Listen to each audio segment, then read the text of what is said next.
been merciful to us. So let us always find the time to give him the glory and honor that's due to his holy name, because truly our God is a consuming fire. Last week we did the New World Order and got all of that set up, and we came down through the sixth seal. And what we're going to do this week is I'd like to pick that up at the fifth seal this week and come down, and what we're going to do is we're going to go up to the coming of the Lord and see if what we read is true, or what the nations are telling their people in church is true. But Brother Steve, read the oracles of the church and invite him who stands at the door that he may come in. Shut up, Da. Read the oracles, my brother, and invite him who stands at the door that he may come in and sup with us and us with him, that we may continue to read out of this great legacy and see what Yahweh had to say to the churches. I'm going to read the oracles of the church beginning at 1 Peter chapter 4, verses 7 through 11. But the end of all things is at hand. Be you therefore sober and watch unto prayer.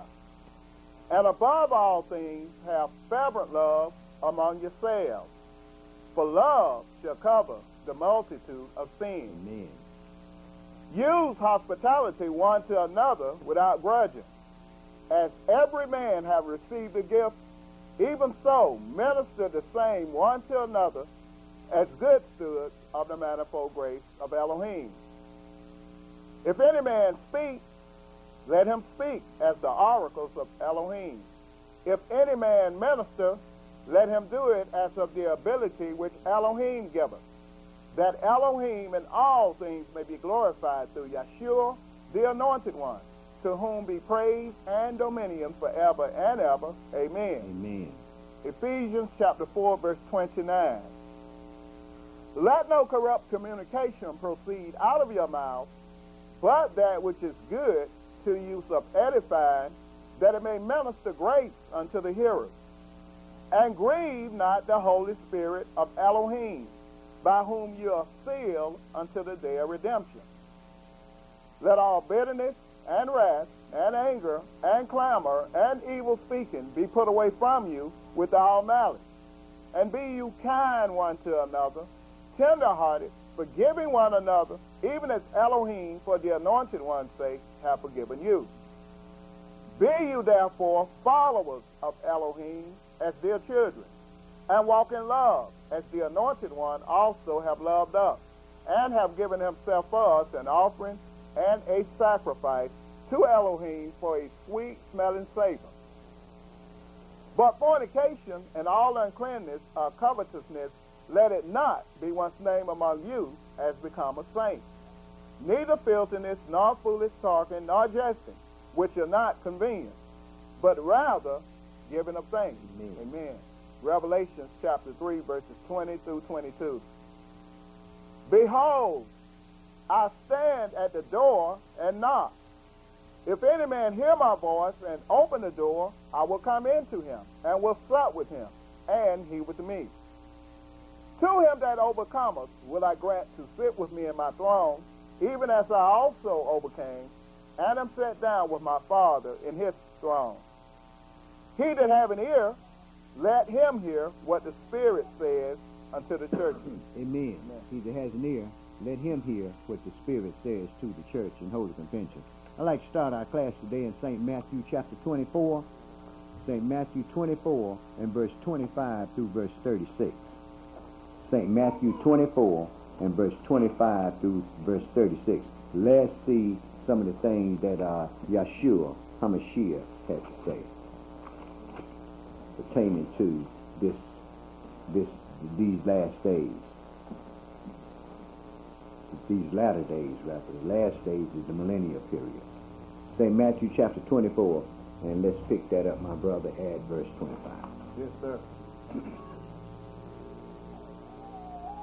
Verse 25. Behold, I have told you before. Wherefore, if they shall say unto you, Behold, he is in the desert, go not forth. Behold, he is in the secret chamber. Believe it not. Right, because there's going to be someone here that's going to be claiming to be the Messiah. Okay, go ahead, brother. Yes, sir. Matthew chapter 24, verse 27. For as the lightning cometh out of the east, and shineth even unto the west, so shall also the coming of the Son of Man be. Now remember, the apostles had asked the Messiah, say, when should all these things that you've been telling us come up on the earth, and what should be the sign of your coming and of the end of the world? Right? Okay. So he gave him the sign. He says, for as lightning come out of the east and shine to the west, so shall also the coming of the Son of Man be. Right? Go ahead, brother. Yes, sir. Matthew chapter 24, verse 28. For wheresoever the carcass is, there will the eagles be gathered together. Mm-hmm. Immediately after the tribulation of those days shall the sun be darkened, and the moon shall not give her light, and the stars shall fall from heaven, and the powers of the heavens shall be shaken. Now, when you said the stars are going to fall from heaven, now we know that most of the stars, all of the stars are bigger than the earth. So we know that he's not talking about a star falling to the earth. He's talking about the angels of God coming down to the earth, right? Go ahead, brother. Yes, sir. Verse 30. And then shall appear the sign of the Son of Man in heaven, and then shall all the tribes of the earth mourn, and they shall see the Son of Man coming in the clouds of heaven with power and great glory.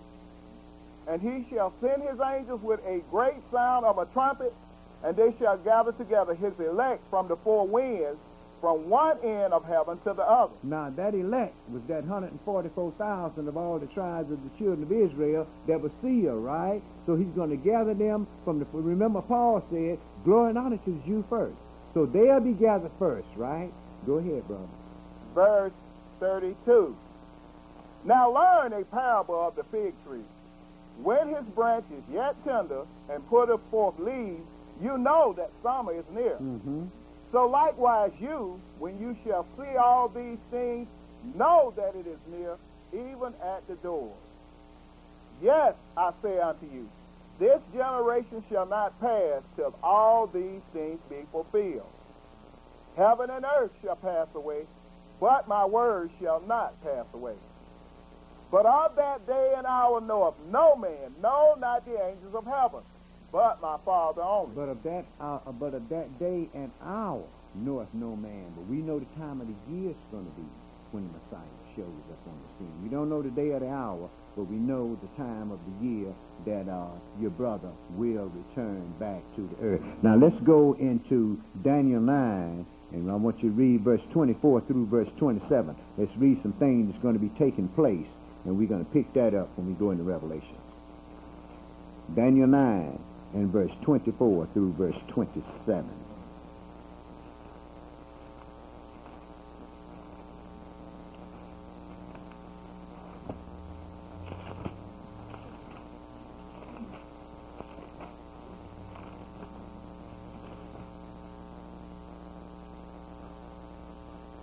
I'll tell you what you do, my brother. Why don't you pick that up at verse 23?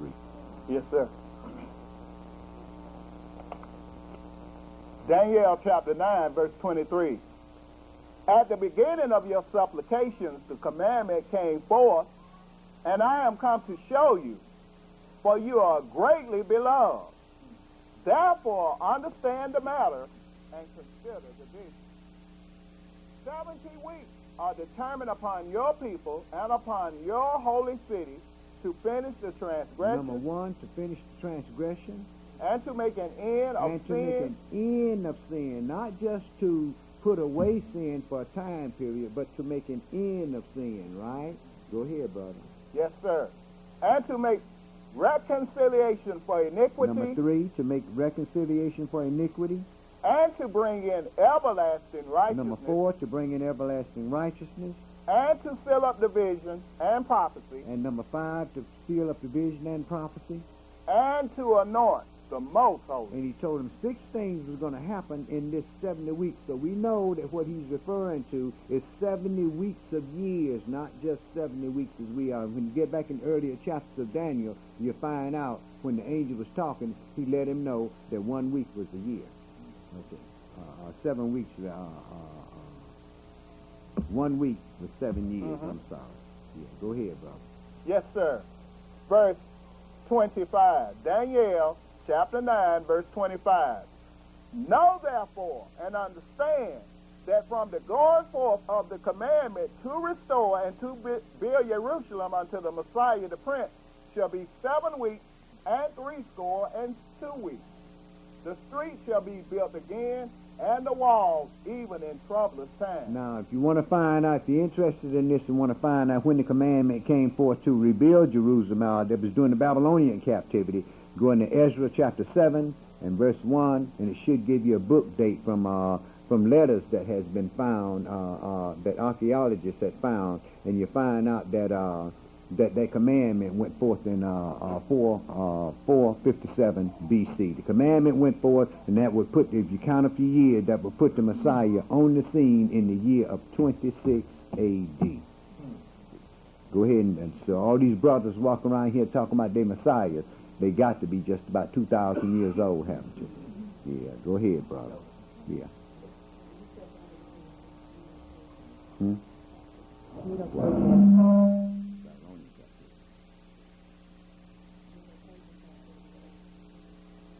Correct. You're absolutely correct.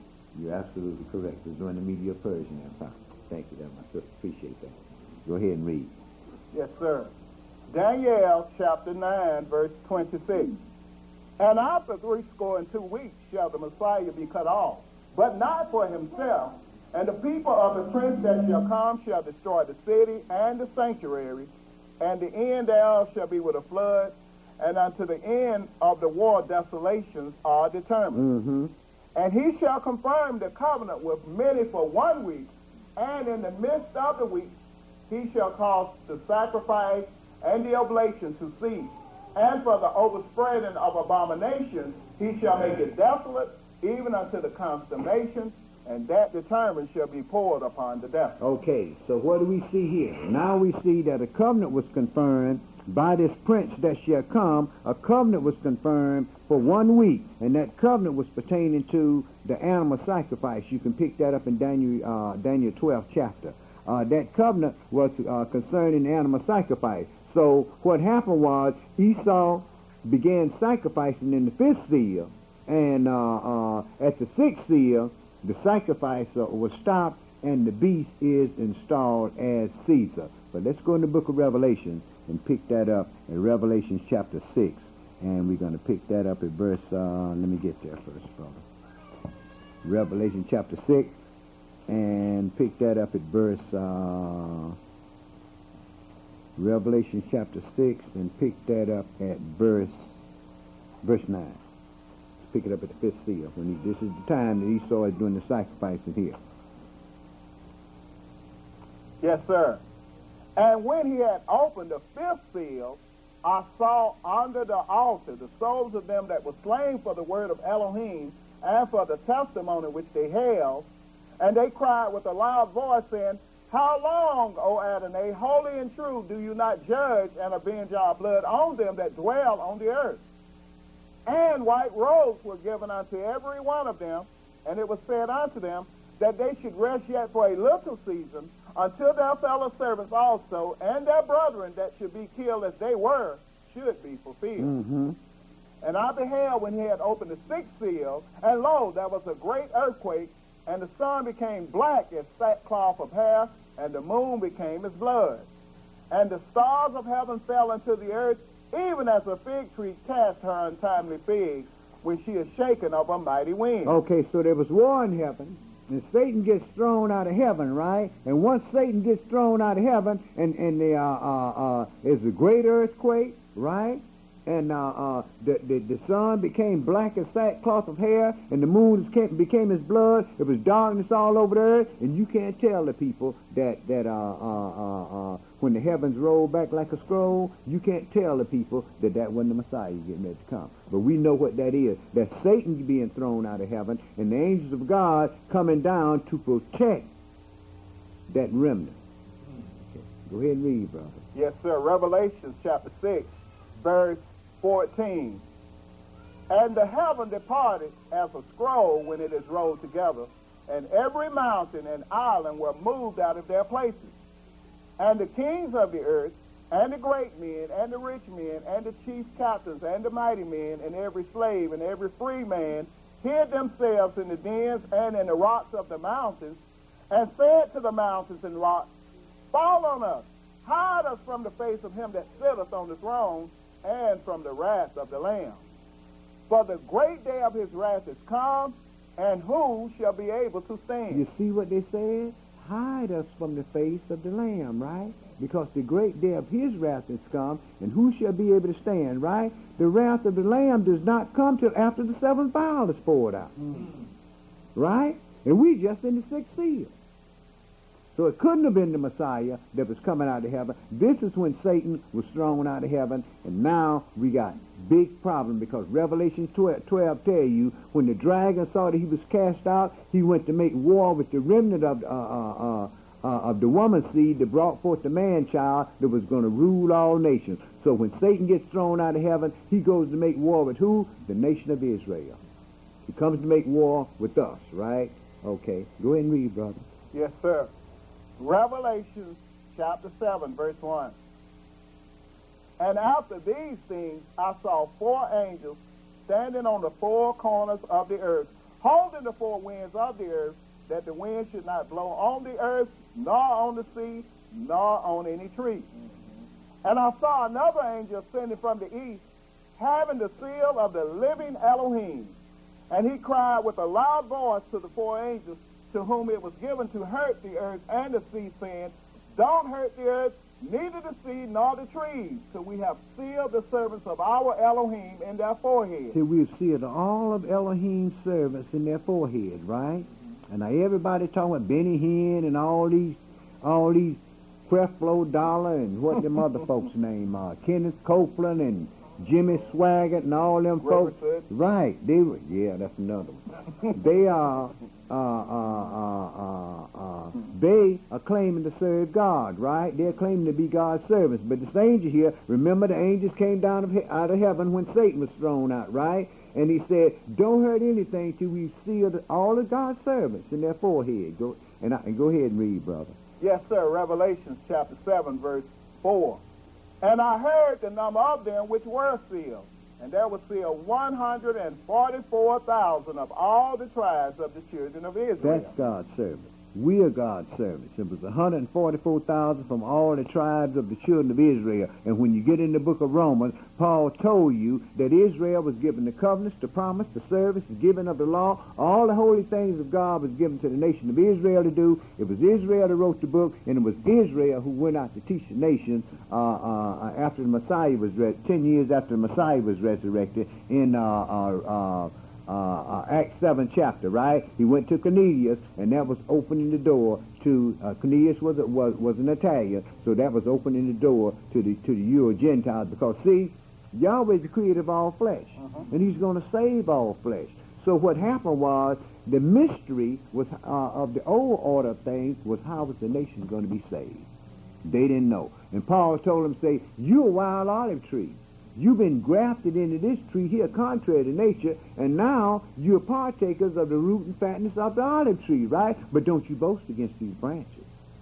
That it was broken off, but you was grafted in, but don't you boast against these branches, because if God didn't spare the natural branches, take heed that He don't spare you. Well, let's look at it. They were supposed to become proselytes to Judaism, right? Then they became Christians, and look at the junk we got today. So what did they do? They cut down the tree. Well, they didn't cut the tree down. What they did was they disguised the tree. And then they set up their own tree, right? And their tree got so many different denominations in it, brother. I don't even see how their tree is still standing. But see, that's because they couldn't get that lie straight. So what they did was they began, Satan knew that the best way to keep people together was through religion. Religion means to hold back. That's what religion means, to withhold. So he knew that if he withheld the truth, seeing that He's the father of the lie and the maker of it, so if he withheld the truth from the nation and fed them that pie in the sky and let them know you don't have to do nothing but have faith and believe, he knew that that's what we get the nation. And that's what got him. Go ahead and read, brother. Yes, sir. Revelation chapter 7, verse 5. Of the tribe of Yehudah were sealed 12,000. Of the tribe of Reuben were sealed 12,000. Of the tribe of Gad were sealed 12,000. Now, the reason why I mentioned Yehudah at first is because we know that America is going to be the first country to go, right? And Judah is over here in America, so they had to be sealed first then, didn't it? Go ahead, brother. Yes, Judah sir. wasn't the firstborn son, right? It named Judah first and then went to the firstborn son, who was Reuben, didn't it? Okay. Go ahead, brother. Yes, sir. Verse 6. Of the tribe of Asher were sealed 12,000. Of the tribe of Naphtali were sealed 12,000. Of the tribe of Dan were sealed 12,000. Of the tribe of Simeon were sealed 12,000. Of the tribe of Levi were sealed 12,000. Of the tribe of Issachar were sealed 12,000. Of the tribe of Zebulun were sealed 12,000. Of the tribe of Joseph were sealed 12,000. Of the tribe of Benjamin were sealed 12,000. Now, in verse 6, it mentioned Manasseh. Manasseh is out of place. Manasseh and Ephraim was Joseph's two sons, right? And if you skip down in verse 8, Joseph was 12,000 out of Joseph was sealed, right? It wasn't 12,000 out of Ephraim and another 12,000 out of Manasseh. It was 12,000 out of the house of Joseph that was sealed. So Manasseh is out of place, and Dan is the one that was left out of his. It was an error by the redactor that put this together. But go ahead and read, my brother. Yes, sir. Now, what the Gentiles are going to tell you, but see, Dan's missing, so that means that we in there. I don't see no Gentiles here nowhere. All of these Israelites. Well, Elder, I was asked the question, so what we have is 12 tribes, 2 half tribes in a royal house, right? Mm-hmm. Okay. Right. All right. You got 12 tribes, right? Mm-hmm. One of those tribes broke down into 2 half tribes, Right. so that left you 11 tribes, and 2 half tribes which made up a whole tribe, right? And then you had the royal house of David. Okay. That was the branch that grew out the roots of the tree, the house of David. Okay. So you can't get around Israel. From Genesis to Revelation, you can't get around Israel. And this is what people try to do simply because they know what the nations know what they've done to our people. Go ahead and read, brother. Yes, sir. Revelation chapter 7, verse 9. After this I beheld, and lo, a great multitude which no man could number, of all nations and kindreds and people and tongues, stood before the throne and before the Lamb, clothed with white robes and palms in their hands. Now understand, he's seeing a vision now. Okay, go ahead, brother. Verse 10. And cried with a loud voice, saying, Salvation to our Elohim which sitteth upon the throne, and unto the Lamb. So we can very well see that these nations here are going to have to do what? They're going to have to go through that great tribulation period. Israel was sealed, but the nation is going to have to go through that great tribulation period. This is the only time. This is what it's going to take to make them turn to the true and living God. Go ahead and read, brother. Yes, sir. Verse 11.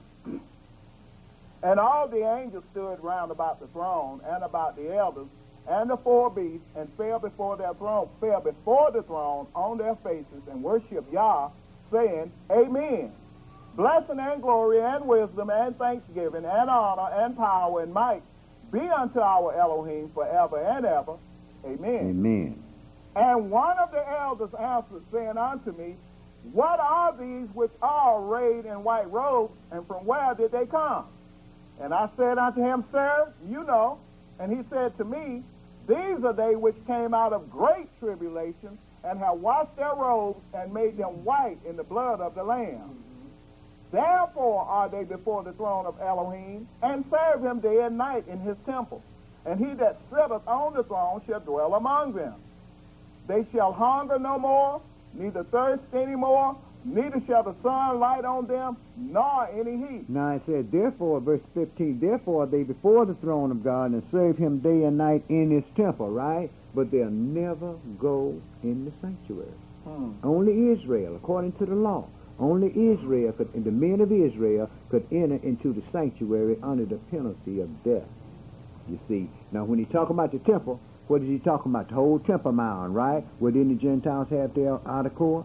Didn't the scripture say they're going to come up from year to year to bring their increase? Okay. Go ahead and read, brother. Yes, sir. Verse 16. They shall hunger no more, neither thirst any more, neither shall the sun light on them, nor any heat. Verse 17. For the Lamb which is in the midst of the throne shall feed them, and shall lead them unto ever living fountains of waters, and Elohim shall wipe away all tears from their eyes. Okay, so what do we see here? We saw the sealing of the 140. We saw Satan thrown out of heaven, the sealing of the 144,000, and the nations go through the great tribulation. These would be, we read this, some of this last week, these would be your servants in the Davidic king. These would be your plowmen and your vine dressers and your nursing mothers and your nursing fathers, as the prophet had to say. But let's go and pick up something else that's taking place during this same 3.5-year period here. Let's go into Revelations 11, and I want to read verse 1 through verse 10, my brother.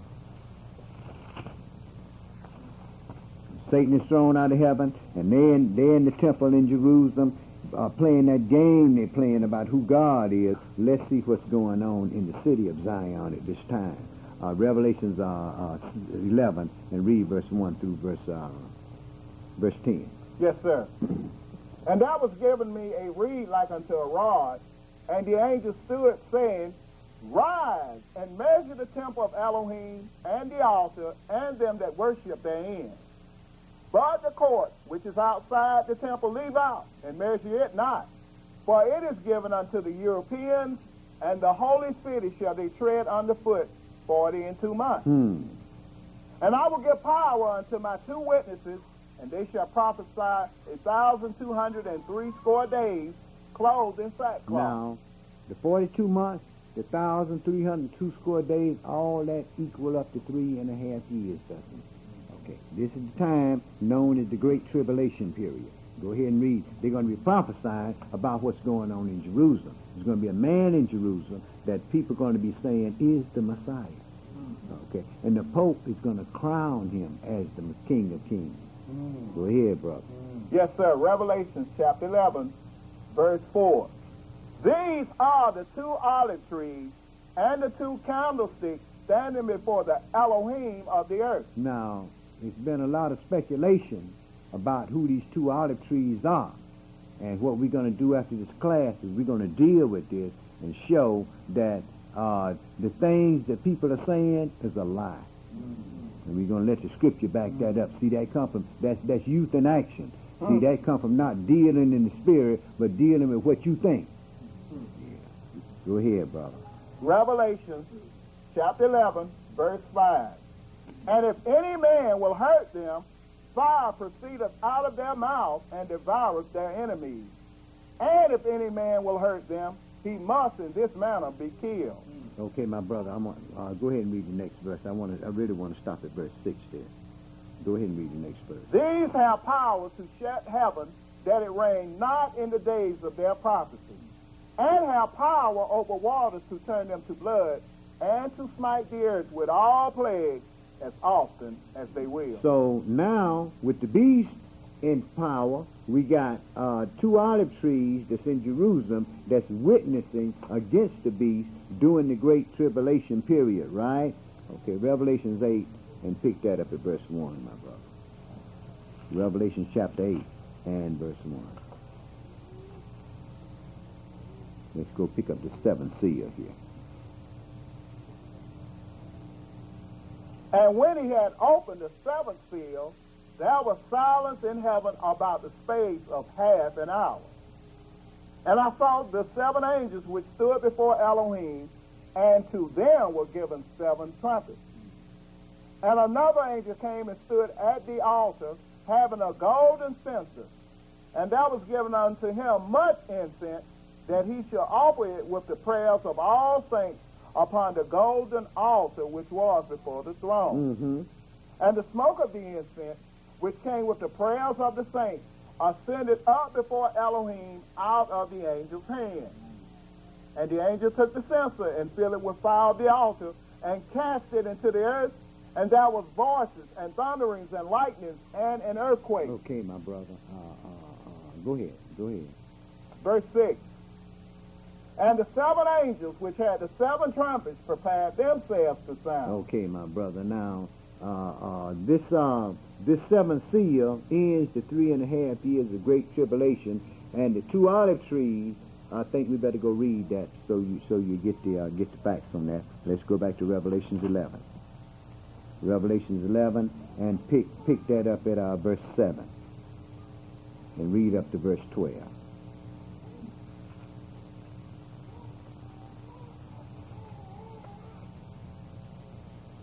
Verse 7. And when they shall have finished their testimony, the beast that ascendeth out of the bottomless pit shall make war with them, and shall overcome them, and kill them. Now, that was after 3.5 years. They get killed, right? The 2 olive trees, right? Go ahead, brother. Yes, sir. Verse 8. And their dead bodies shall lie in the street of the great city, which spiritually is called Sodom and Egypt, where also our Adonai was crucified. So we know he's talking about Jerusalem, right? Go ahead, brother. Yes, sir. Verse 9. And they of the people and kindreds and tongues and nations shall see their dead bodies 3 days and in half, and shall not suffer their dead bodies to be put in graves. And they that dwell upon the earth shall rejoice over them and make merry, and shall send gifts one to another, because these 2 prophets tormented them that dwelt on the earth. And after 3 days and in half, the spirit of life from Elohim entered into them, and they stood upon their feet, and great fear fell upon them which saw them. It didn't say the breath of life entered into him, did it? It said the spirit entered into him, right? Okay, go ahead, brother. Verse 12. And they heard a great voice from heaven saying unto them, Come up hither. And they ascended up to heaven in a cloud, and their enemies beheld. Now, the Christians like to tell you, this is when he told these 2 witnesses to come up. The Christians like to tell y'all, well, see, he said, come up hither, but he was talking to 2 folks. Mm-hmm. See? Right. Now, the 7th seal ends the 3.5 years of great tribulation, and the 2 olive trees assume their place beside our King of Kings, Yahshua. Now, Revelations 8, and read verse 8 and verse 9, my brother. Revelations 8 and verse, no, that's got to be wrong. Revelations 8 and verse 6 and verse 7. Yes, sir. Verse 6. And the 7 angels, which had the 7 trumpets, prepared themselves to sound. The first angel sounded, and there followed hail and fire mingled with blood, and they were cast upon the earth, and the 3rd part of trees was burnt up, and all green grass was burnt up. Now we see why the people had to be sealed, don't we? Now we see why the great multitude had to have the protection of God also, because now Yahweh is beginning to pour his wrath on the earth. Remember, Paul said it's going to come as a destruction from the Almighty. Not from Yahshua, but from the Almighty, right? Okay, chapter 15. Y'all hold your put something in your book right there, because we're going to be coming right back here. Chapter 15 and verse 1 through chapter 16 and verse 2.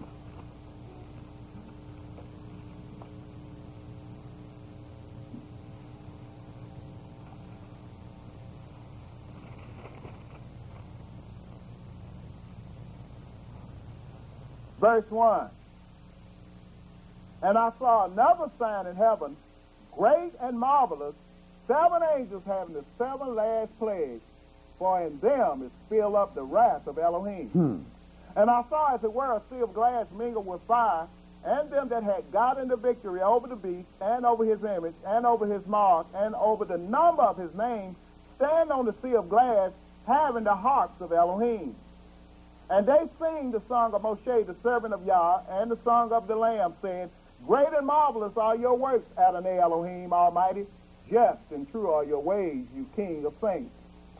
Who shall not fear thee, O Adonai, and glorify your name? For you only are holy. For all nations shall come and worship before you, for your judgments are made manifest. Amen.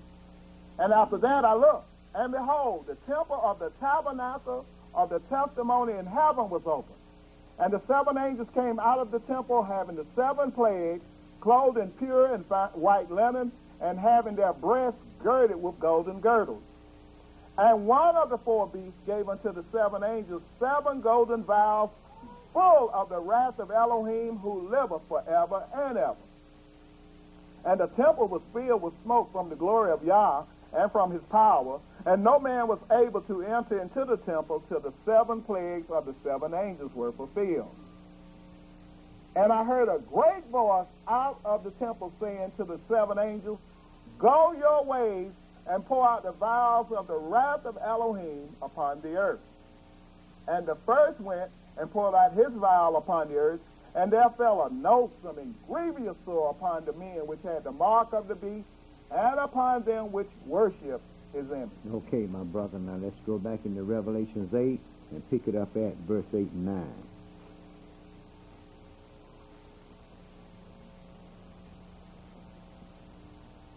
Verse 8, And the second angel sounded, and as it were a great mountain burning with fire was cast into the sea, and the third part of the sea became blood. And the third part of the creatures which were in the sea and had life died, and the third part of the ships were destroyed. Okay, chapter 16, and read verse 3. And the second angel poured out his vial upon the sea, and it became as the blood of a dead man, and every living soul died in the sea. In the first trumpet, a third of all the souls in the sea died, right?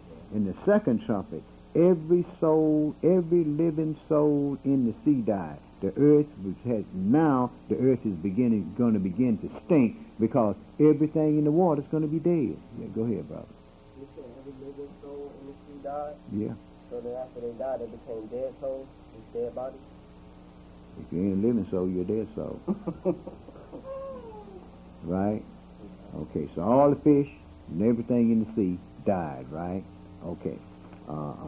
Let's go back to Revelations 8 and read verse 10 and verse 11. Now remember, all of this is happening. Part of this stuff here happened. A third part of the trees was burned up, and all green grass was burned up, right? Okay, so we're still dealing with that third part of the earth that's being destroyed at this time here. Go ahead, my brother, Revelations 8, and read verse 10 and verse 11. Yes, sir. And the third angel sounded, and there fell a great star from heaven, burning as it were a lamp, and it fell upon the third part of the rivers and upon the fountains of waters. And the name of the star is called Wormwood.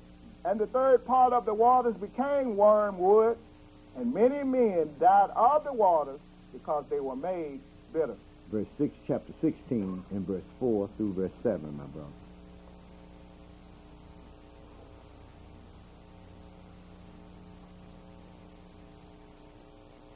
And the third angel poured out his vial upon the rivers and fountains of waters, and they became blood. And I heard the angel of the water say, You are righteous, O Adonai, which are and were and shall be, because you have judged thus. But they have shed the blood of saints and prophets, and you have given them blood to drink, for they are worthy. And I heard another out of the altars say, Even so, Adonai Elohim Almighty, true and righteous are your judgments. Now this is the destruction of America, the daughter of Babylon, the Roman Catholic, the daughter of Babylon, the daughter of the Roman Catholic mother whore. We read the prophecies last week in Isaiah 13, Isaiah 18, Isaiah 17, Jeremiah 50, and Jeremiah 51, which was the destruction of America. And the thing of it is this, we got to be out of here when this takes place. And he said in Ezekiel 33 and verse 20, Behold, I'm going to allure her and bring her to the wilderness. And there I'm going to speak comfortably unto her. Isaiah 47 said, At the destruction of the daughter of Babylon shall the children of Israel come, bringing their gold and their silver with them, right? He said, I'm going to open up a storehouse and she's going to be robbed, right? Right. Remember, the Pope don't care nothing about their gold and their silver and nothing. The only thing they want is to destroy this country, right? Okay, Revelations 8, and let's pick this up at verse 12 and verse 13, my brother.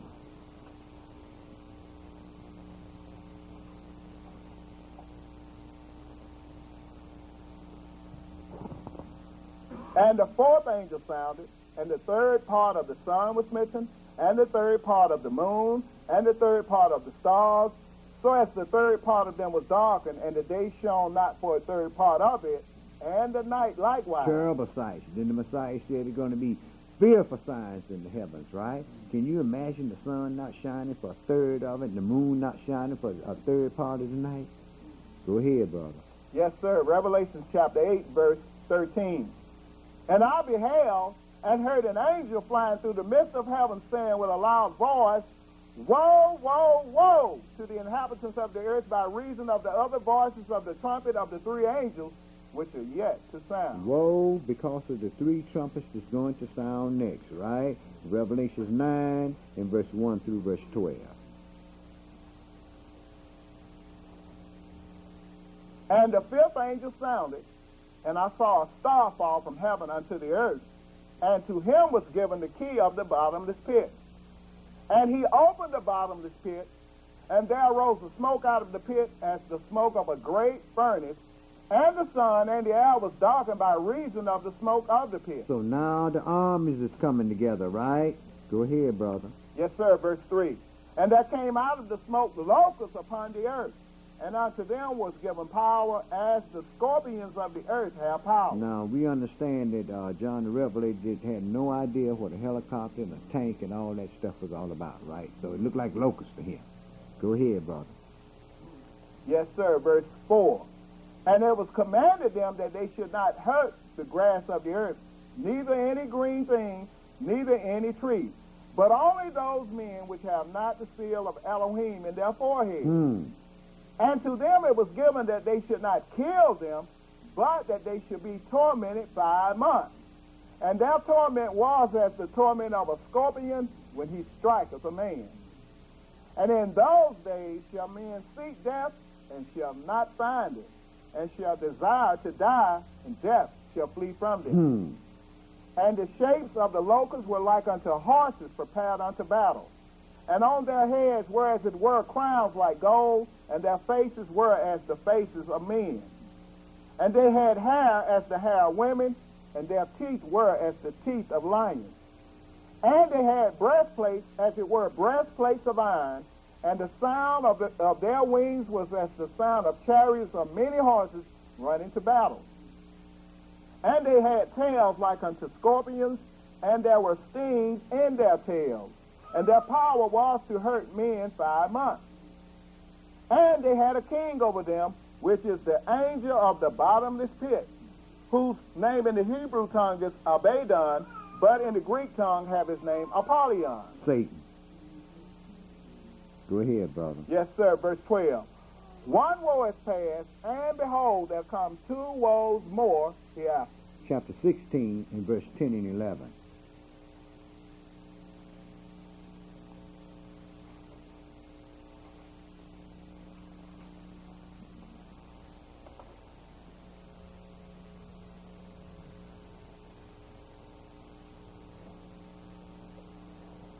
And the fifth angel poured out his vial upon the seat of the beast, and his kingdom was full of darkness, and they gnawed their tongues for pain, and blasphemed the Elohim of heaven because of their pains and their sores, and repented not of their deeds. Okay, my brother, chapter 9 and verse 13 through verse 20.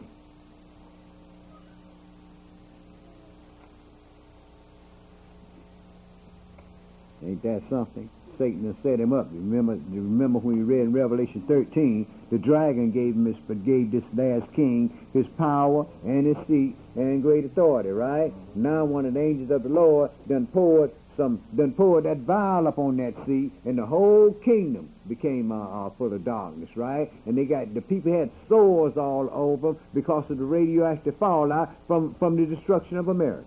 Yeah. Go ahead and read, brother. Yes, sir. Verse 13. And the sixth angel sounded, and I heard a voice from the 4 horns of the golden altar, which is before Elohim, saying to the sixth angel which had the trumpet, Loose the 4 angels which are bound in the great river Euphrates. And the 4 angels were loose which were prepared for an hour, and a day, and a month, and a year, for to slay the third part of men. And the number of the army of the horsemen was 200,000. And I heard the number of them. So we know that Asia said they already have, China said they already got a 2 million man army, right? 200,000 is 2 million men. Okay, so we know that this army here is coming out of Asia, right? Go ahead, brother. Verse 17. And thus I saw the horses in the vision, and them that sat on them, having breastplates of fire and of jacinth and brimstone, and the heads of the horses were as the heads of lions, and out of their mouths issued fire and smoke and brimstone. By these three was the third part of men killed by the fire and by the smoke and by the brimstone which issued out of their mouths. Now, China is in Asia, isn't it? Russia is also in Asia, right? Didn't it say Russia was going to destroy America in 1 hour and 1 day? Okay, there it is right there. Go ahead, brother. Yes, sir. Verse 19. For their power is in their mouth and in their tails.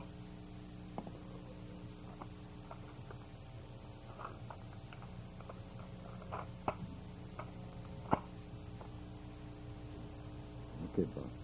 Verse 19. For their power is in their mouth and in their tails. For their tails were like unto serpents and had heads, and with them they do hurt.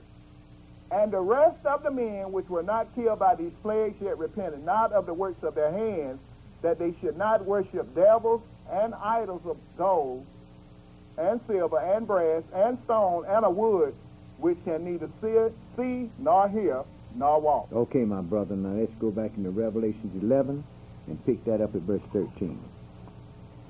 Revelations 11 and pick that up at verse 13. This is still the second woe, which is the sixth trumpet. Go ahead, brother. Verse 13. And the same hour was there a great earthquake, and the 10th part of the city fell, and in the earthquake were slain of men 7,000, and the remnant were affrighted and gave glory to the Elohim of heaven. The second woe is past, and behold, the third woe cometh quickly. Chapter 16 and verse 12 through verse 16. Chapter 16, verse 12 through verse 16.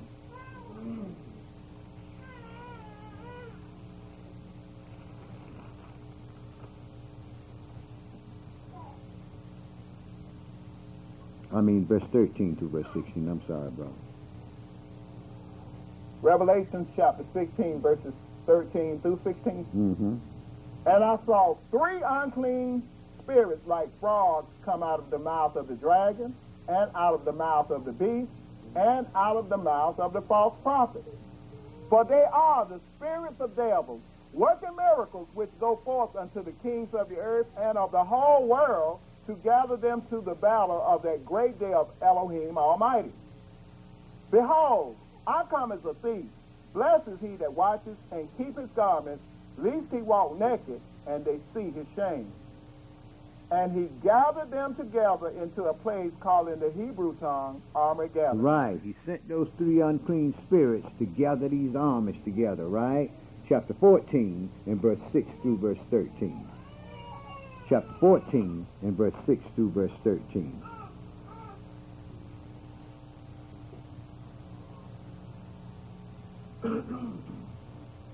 And I saw another angel fly in the midst of heaven, having the everlasting gospel to preach unto them that dwell on the earth, and to every nation and kindred and tongue and people, saying with a loud voice, Fear Yahweh, and give glory to him, for the hour of his judgment is come, and worship him that made heaven and earth and the sea and the fountains of waters. And there followed another angel saying, Babylon is fallen, that great city, because she made all nations drink of the wine of the wrath of her fornication. And the third angel followed them, saying with a loud voice, If any man worship the beast and his image, and receive his mark in his forehead or in his hand, the same shall drink of the wine of the wrath of Elohim, which is poured out without mixture into the cup of his indignation. And he shall be tormented with fire and brimstone in the presence of the holy angels and in the presence of the Lamb. And the smoke of their torment ascendeth up forever and ever. And they have no rest day nor night, who worship the beast and his image, and whosoever receiveth the mark of his name. Here is the patience of the saints. Here are they that keep the commandments of Elohim and the faith of Yahshua HaMashiach. Amen. And I heard a voice from heaven saying unto me, Write, blessed are the dead which die in the Adonai from henceforth, yea, say the Spirit, that they may rest from their labors and their works do follow them. Okay. Now he said Babylon is fallen, right? Let's go and destroy Babylon. We're talking about the Roman Catholic Church now, right? Okay. Revelation 17 and 12 through 19 and 10. Revelation 17 and verse 12 through 19 and 10. Now remember, the beast has 7 heads, 10 horns, and 10 crowns, right? Okay, go ahead, brother.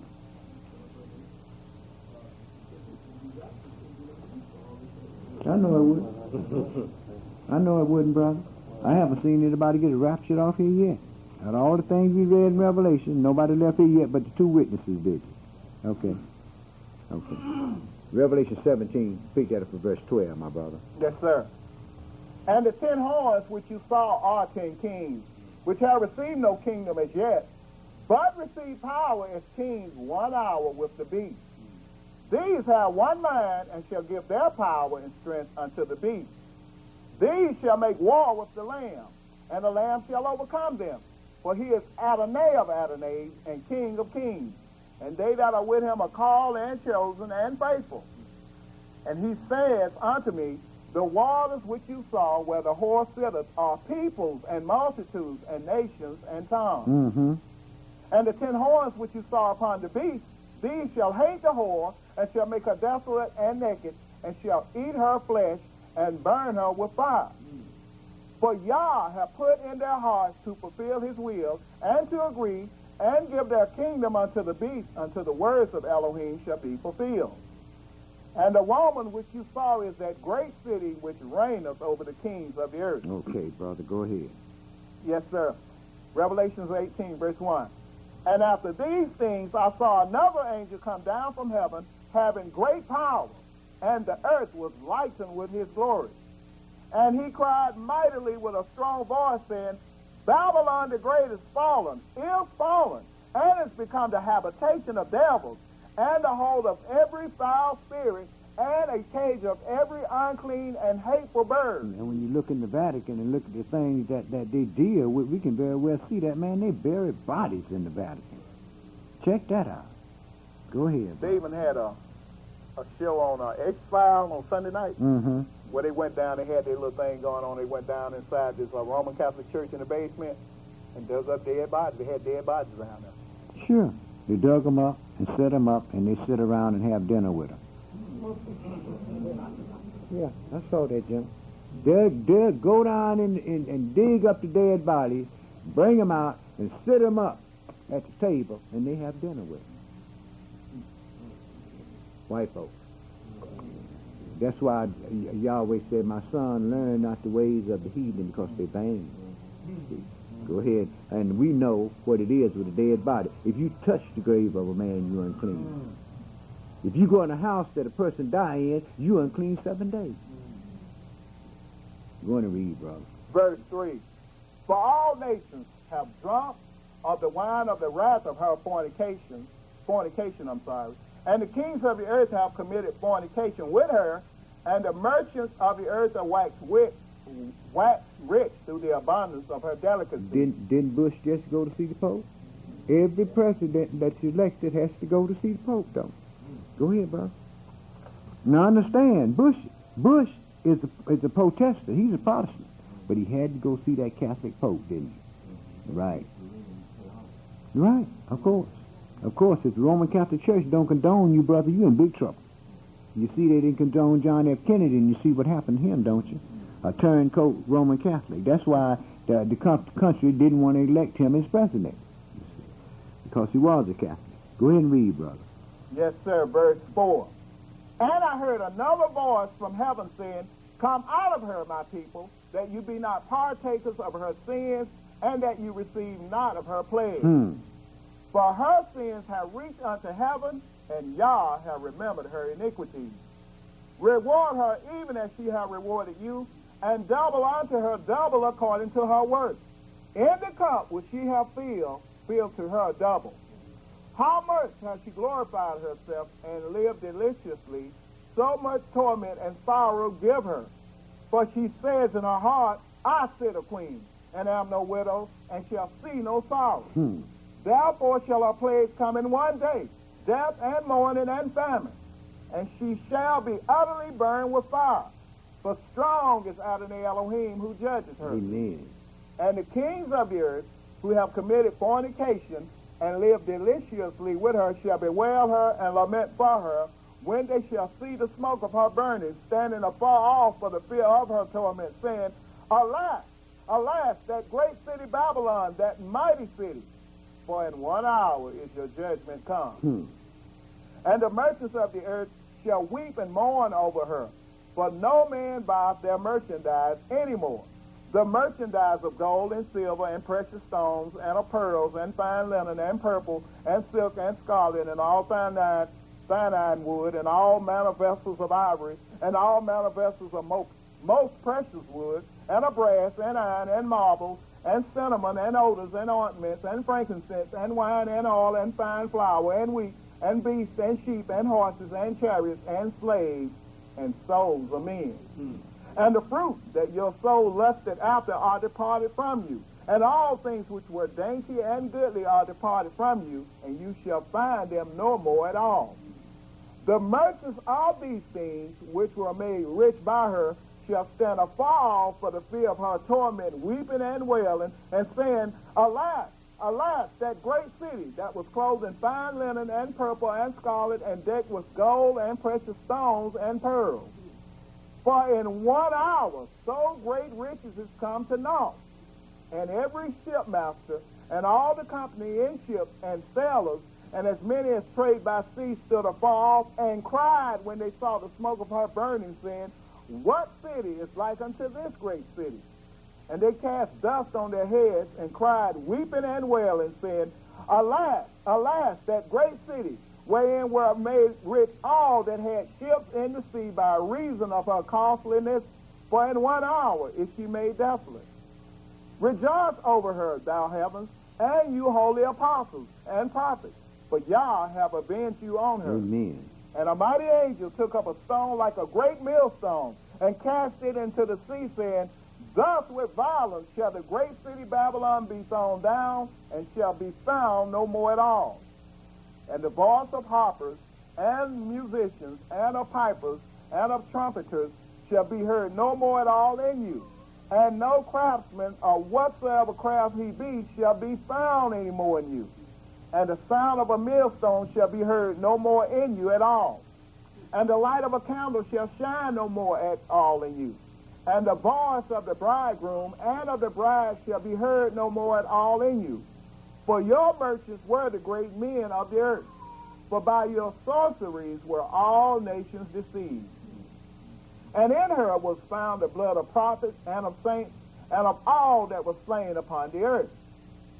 And after these things, I heard a great voice of much people in heaven saying, Praise Yahweh, salvation and glory and honor and power unto Adonai our Elohim. For true and righteous are his judgments. For he hath judged the great whore which did corrupt the earth with her fornication, and have avenged the blood of his servants at her hand. Amen. And again they said, Praise Yahweh. And her smoke rose up forever and ever. And the 24 elders and the 4 beasts fell down and worship Elohim that sat on the throne, saying, Amen, praise Yahweh.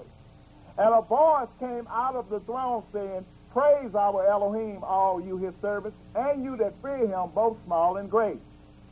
And I heard as it were the voice of a great multitude, and as the voice of many waters, and as the voice of mighty thundering, saying, Praise Yahweh. For Adonai Elohim omnipotent reigneth. Let us be glad and rejoice, and give honor to him. For the marriage of the Lamb is come, and his wife hath made herself ready. And to her was granted that she should be arrayed in fine linen, clean and white. For the fine linen is the righteousness of saints. And he says unto me, Right, blessed are they which are called unto the marriage supper of the Lamb.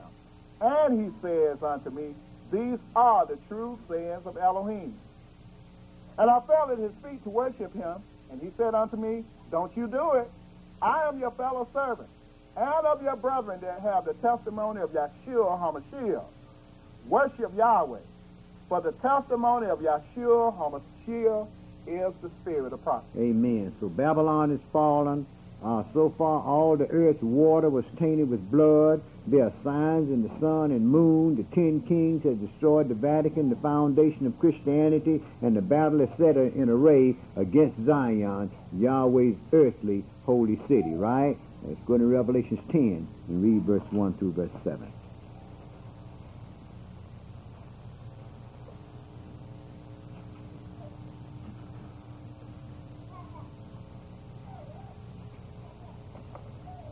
And I saw another mighty angel come down from heaven, clothed with a cloud, and a rainbow was upon his head, and his face was as it were the sun, and his feet as pillars of fire.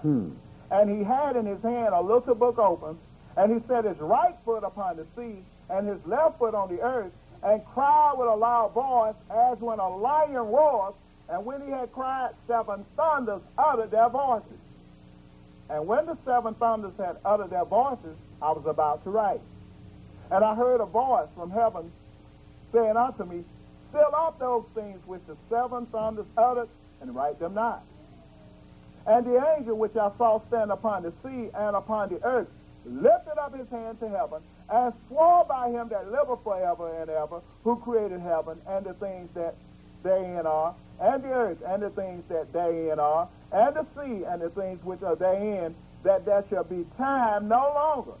But in the days of the voice of the 7th angel, when he shall begin to sound, the mystery of Elohim should be finished, as he have declared to his servants the prophets. Revelation 11 and verse 15 through verse 19.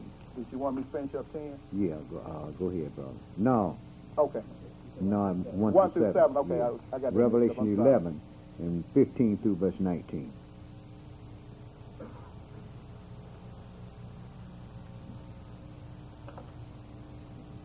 Now remember the angel said, we're waiting for the 7-8. When the 7th trumpet begin to sound, the mystery of God to be finished, right? Go ahead, brother. Yes, sir. Verse 15. And the 7th angel sounded, and there were great voices in heaven saying, the kingdoms of this world are become the kingdoms of our Adonai and of his anointed one, and he shall reign forever and ever. And the 24 elders which sat before Elohim on their seats fell upon their faces and worshiped Yah, saying, we give thee thanks, O Adonai Elohim Almighty, which are and was and are to come, because you have taken to you your great power and have reigned. And the nations were angry, and your wrath is come, and the time of the dead that they should be judged, and that you should give reward to your servants the prophets, and to the saints, and them that fear your name, small and great, and should destroy them which destroy the earth. And the temple of Elohim was opened in heaven, and there was seen in his temple the ark of his testament, and there were lightnings and voices and thunderings and an earthquake and great hail. Daniel 11 and verse 36 through 12 and verse 13. Daniel 11 and verse 36 through chapter 12 and verse 13.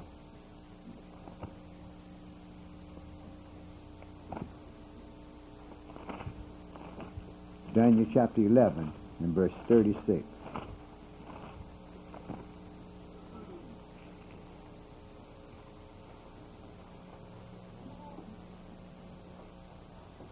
Now all this wrath being poured upon the earth, right? And folks ain't gonna bit more know what's happening in the man in the moon. Go ahead and read, brother. Yes, sir. Verse 36. And the king shall do according to his will, and he shall exalt himself and magnify himself above every Elohim, and shall speak marvelous things against the Elohim of Elohim, and shall prosper till the indignation be accomplished, but that is determined shall be done. Neither shall he regard the Elohim of his fathers, nor to desire women, nor regard any Elohim, for he shall magnify himself above all. But in his estate shall he honor the Elohim of forces, And a Elohim whom his fathers knew not shall he honor with gold and silver and with precious stones and pleasant things. Thus shall he do in the most strongholds with a strange Elohim whom he shall acknowledge and increase with glory, and he shall cause them to rule over many and shall divide the land for gain. And at the time of the end shall the king of the south push at him, and the king of the north shall come against him like a whirlwind, with chariots and with horsemen and with many ships. And he shall enter into the countries and shall overflow and pass over. And what this is here is that now they're doing what? They're putting all of the rest of those Muslims under control, right? Go ahead, brother. Yes, sir. Verse 41. He shall enter also into the glorious land, and many countries shall be overthrown. But these shall escape out of his hand, even Edom and Moab, and the chief of the children of Ammon. In other words, the people in Israel now that's fighting each other, they are doing what? It says these are going to escape out of his hands simply because the prophets tell us that they're going into captivity on us, right? Go ahead, brother. Yes, sir. Verse 42. He shall stretch forth his hand also upon the countries, and the land of Egypt shall not escape. But he shall have power over the treasures of gold and of silver, and over all the precious things of Egypt. And the Libyans and the Ethiopians shall be at his steps. But tidings out of the east and out of the north shall trouble him. Therefore he shall go forth with great fury to destroy and utterly to make away many. And he shall plant the tabernacles of his palace between the seas and the glorious holy mountain. Yet shall he come to his end, and none shall help him. Mm-hmm. And at that time shall Mikael stand up, the great prince which standeth for the children of your people. And there shall be a time of trouble such as never was since there was a nation, even to that same time. And at that time your people shall be delivered, every one that shall be found written in the book. He says what? At that time your people, Daniel, is going to be delivered. Everyone is going to be found written in the book, right? Glory and honor to the Jew first, and then to the Euro Gentile. Go ahead, brother. Yes, sir. Verse 2. And many of them that sleep in the dust of the earth shall awake, some to everlasting life, and some to shame and everlasting He contempt. didn't say all that sleep in the dust is going to awake. He said many of them, right? The ones, some of them is going to be resurrected to life, right? And the rest of them is going to go ahead and sleep during the millennial period. Then after that will be the great white throne judgment when the book of life is open, right? The book of life, the book of the Lamb, and the book of the law. And all men to be judged out of those what? Out of those three books after the Messiah's reign.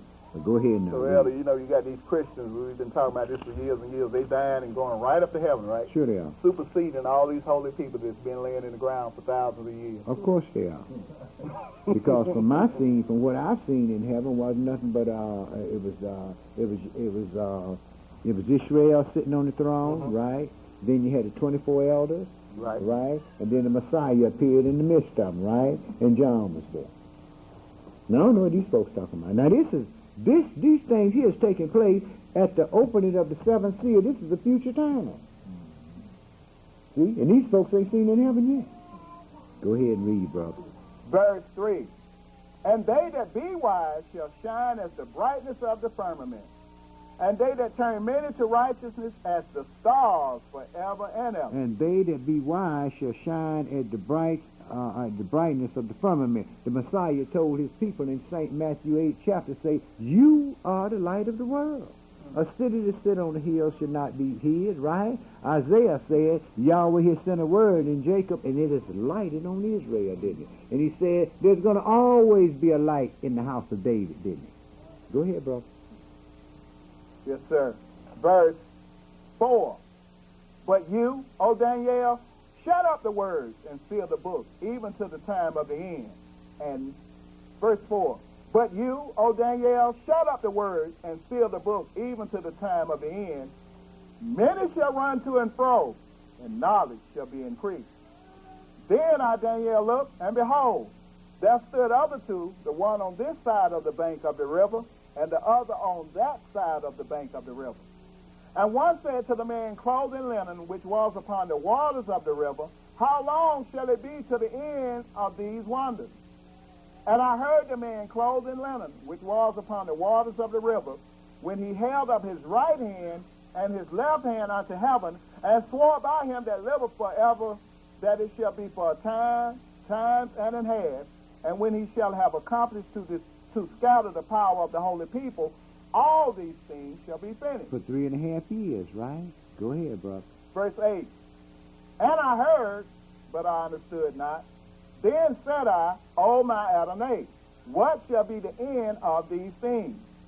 And he said, Go your way, Daniel, for the words are closed up and sealed to the time of the end. Many shall be purified and made white and tried. But the wicked shall do wickedly, and none of the wicked shall understand. But the wise shall understand. And from the time that the daily sacrifice shall be taken away, and the abomination that maketh desolate set up, there shall be 1,290 days. Mm-hmm. Blessed is he that waiteth and cometh to the 1,305 days. But you go your way to the end be, for you shall rest and stand in your lot at the end of the days. So we see that 45 days was added to the 3.5 years, right? But there's a reason for that. 2 Thessalonians 2 in verse 1 through verse 12. 2 Thessalonians 2 in verse 1 through verse 12.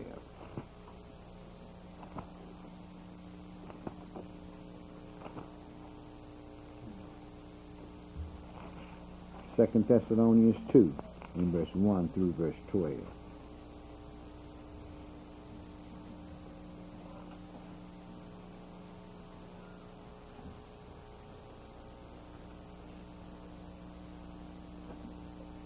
Verse 1.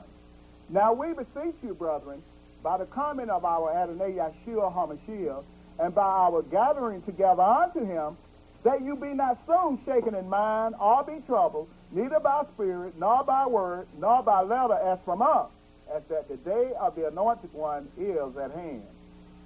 Let no man deceive you by any means, for that day shall not come, except there come a falling away first, and that man of sin be revealed, the son of perdition. Right, a falling away from sound doctrine, right? Then revealing the son of perdition, right? Go ahead, brother. Verse 4. Who opposes and exalteth himself above all that is called Elohim, all that is worshipped, so that he is Elohim, sitteth in the temple of Elohim, showing himself that he is Elohim. Remember you not that when I was yet with you, I told you these things? And now you know what withholdeth, that he might be revealed in his time. For the mystery of iniquity does already work. Only he who now let will let until he be taken out of the way. Right. The Holy Ghost is allowing these things to happen because Yahweh is claiming his people and the Spirit is claiming his people. And it's going to happen till the Holy Spirit be moved out of the way. Then once the Holy Spirit is moved out of the way, all hell is going to break loose. Go ahead. With all the things that happen on earth, the earth is unfit to live in. Now all hell is getting ready to break loose. Yeah, go ahead, brother. Verse 8.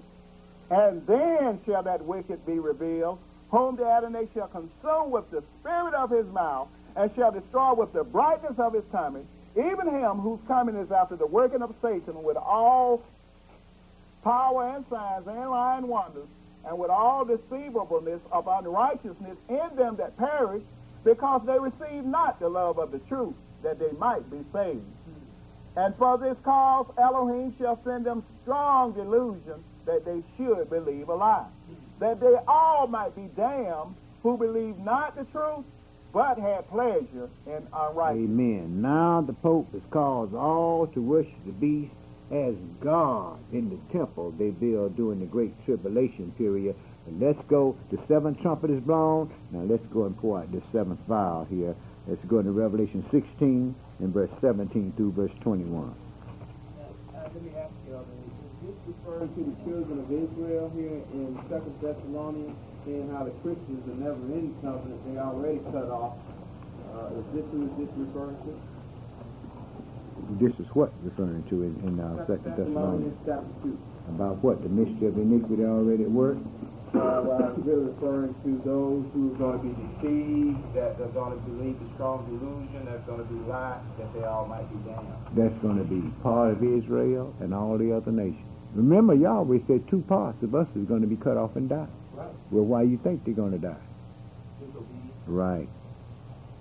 Revelation 16, verse 17 through verse 21.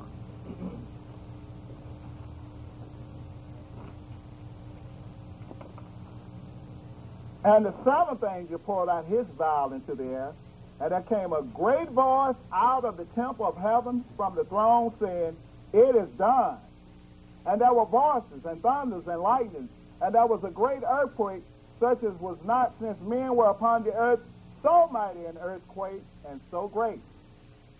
And the great city was divided into 3 parts, and the cities of the nations fell, and great Babylon came in remembrance before Yah, to give unto her the cup of the wine of the fierceness of his wrath.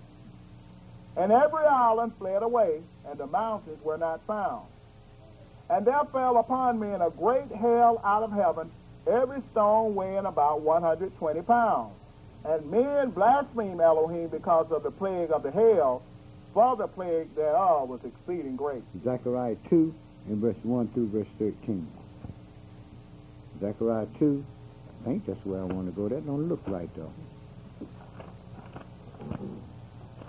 Give me a minute.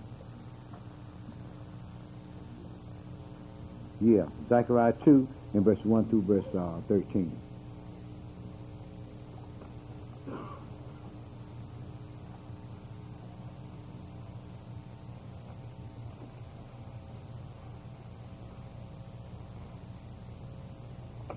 Verse 1. I lifted up mine eyes again and looked, and behold, a man with a measuring line in his hand. Then said I, Where are you going? And he said to me, To measure Jerusalem, to see what is the breadth thereof, and what is the length thereof. And behold, the angel that talked with me went forth, and another angel went out to meet him, and said unto him, Run, speak to this young man, saying, Jerusalem shall be inhabited as towns without walls for the multitude of men and cattle therein. All these armies coming up there, and you see what's being said. Go tell Zechariah, Jerusalem is going to be inhabited again. Go ahead, brother. Yes, sir. Verse 5. For I, says Yahweh, will be unto her a wall of fire round about, and will be the glory in the midst of her. Ho, ho! Come forth and flee from the land of the north, says Yahweh, for I have spread you abroad as the 4 winds of the heavens, says Yahweh. Deliver thyself, O Judah, that dwelleth with the daughter of Babylon. Deliver yourself out of America, Judah, right? Go ahead, brother. Verse 8. For thus says Yahweh of hosts, after the glory have he sent me unto the nations which spoil you. For he that touches you touches the apple of his eye. For behold, I will shake mine hand upon them, and they shall be a spoil to their servants. And you shall know that Yahweh of hosts have sent me. Sing and rejoice, O daughter of Judah. For lo, I come, and I will dwell in the midst of thee, says Yahweh. Now, everybody talking about they're going to be with the Messiah, right? But that's not what it said here. It says, sing and rejoice, O daughter of Zion. That's the house of Judah, ain't it? Go ahead, brother. Yes, sir. Verse 11.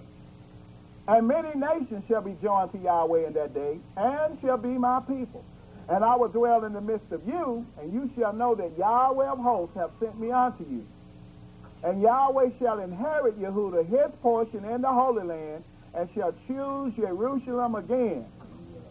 Be silent, O all flesh, before Yahweh, for he is raised up out of his holy habitation. Joel chapter 1 and verse 13 through chapter 3 and verse 17. Joel chapter 1 and verse 13 through chapter 3 and verse 17. Joel chapter 1 and verse 13.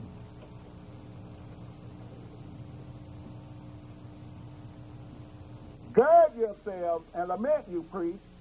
Howl, you ministers of the altar. Come, lie all night in sackcloth, you ministers of my Elohim. For the meat offering and the drink offering is withheld from the house of your Elohim. Sanctify your fast, call a solemn assembly, gather the elders and all the inhabitants of the land into the house of Yahweh your Elohim, and cry unto Yahweh. Alas for the day of Yahweh is at hand, and as a destruction from the Almighty shall it come. Is not the meat cut off before our eyes, yea, joy and gladness from the house of our Elohim? The seed is rotten under their clods, the garners are laid desolate, the barns are broken down, for the corn is withered. How do the beasts groan? The herds of cattle are perplexed, because they have no pasture.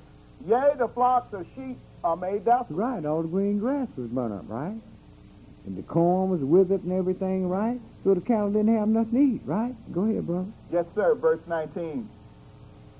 O Yahweh, to you will I cry, for the fire have devoured the pastures of the wilderness, and the flame have burned all the trees of the field.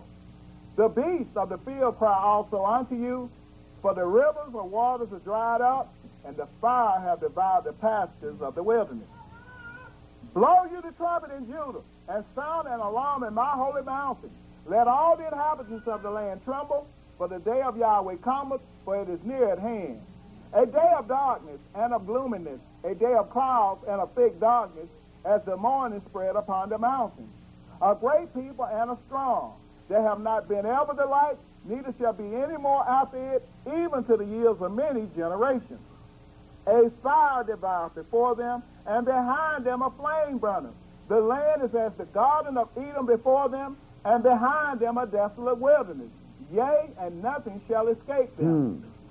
The appearance of them is as the appearance of horses, and as horsemen so shall they run. Like the noise of chariots on the tops of mountains shall they leap. Like the noise of a flame of fire that devours the stubble, as a strong people set in battle array. Before their face the people shall be much pain. All faces shall gather black. Right, they're going to destroy and pillage everything. Can you imagine the massive army coming through that Middle East there? They're going to destroy everything in their path. Go ahead, brother. Yes, sir. Verse 7. They shall run like mighty men. They shall climb the wall like men of war, and they shall march every one on his ways, and they shall not break their ranks. In other words, the city's going to be invaded, isn't it? Go ahead, brother. Verse 8. Neither shall one thrust another. They shall walk every one in his paths, and when they fall upon the sword, they shall not be wounded. In other words, you lose a whole lot of men, they're not going to miss them, right? Go ahead. Verse 9. They shall run to and fro in the city. They shall run upon the wall. They shall climb up upon the houses. They shall enter in at the windows like a thief. The earth shall quake before them. The heavens shall tremble. The sun and the moon shall be dark, and the stars shall withdraw their shining. And Yahweh shall utter his voice before his army, for his camp is very great. For he is strong that executeth his word. For the day of Yahweh is great and very terrible, and who can abide it? Therefore also now, says Yahweh, turn you even to me with all your heart, and with fasting, and with weeping, and with mourning. And rend your heart, and not your garment, and turn unto Yahweh your Elohim. For he is gracious and merciful, slow to anger, and of great kindness, and repenteth him of the evil. In other words, stop holy smoking, stop faking, and turn to God with your whole heart, because if you don't, you're going to have serious problems. Go ahead and read, brother. Verse 14. Who knows if he will return and repent, and leave a blessing behind him, even a meat offering and a drink offering unto Yahweh your Elohim. Blow the trumpet in Judah, sanctify a fast, call a solemn assembly. Gather the people, sanctify the congregation, assemble the elders, gather the children and those that suck the breast. Let the bridegroom go forth of his chamber, and the bride out of her closet. Let the priests, the ministers of Yahweh, weep between the porch and the altar, and let them say, spare your people, O Yahweh, and give not your heritage to reproach, that the heathen should rule over them. Why should they say among the people, where is their God? So we see from here that just like we did in other classes, what happened was the nations came up to Jerusalem simply because Judah had came up out of the wilderness and secured that city.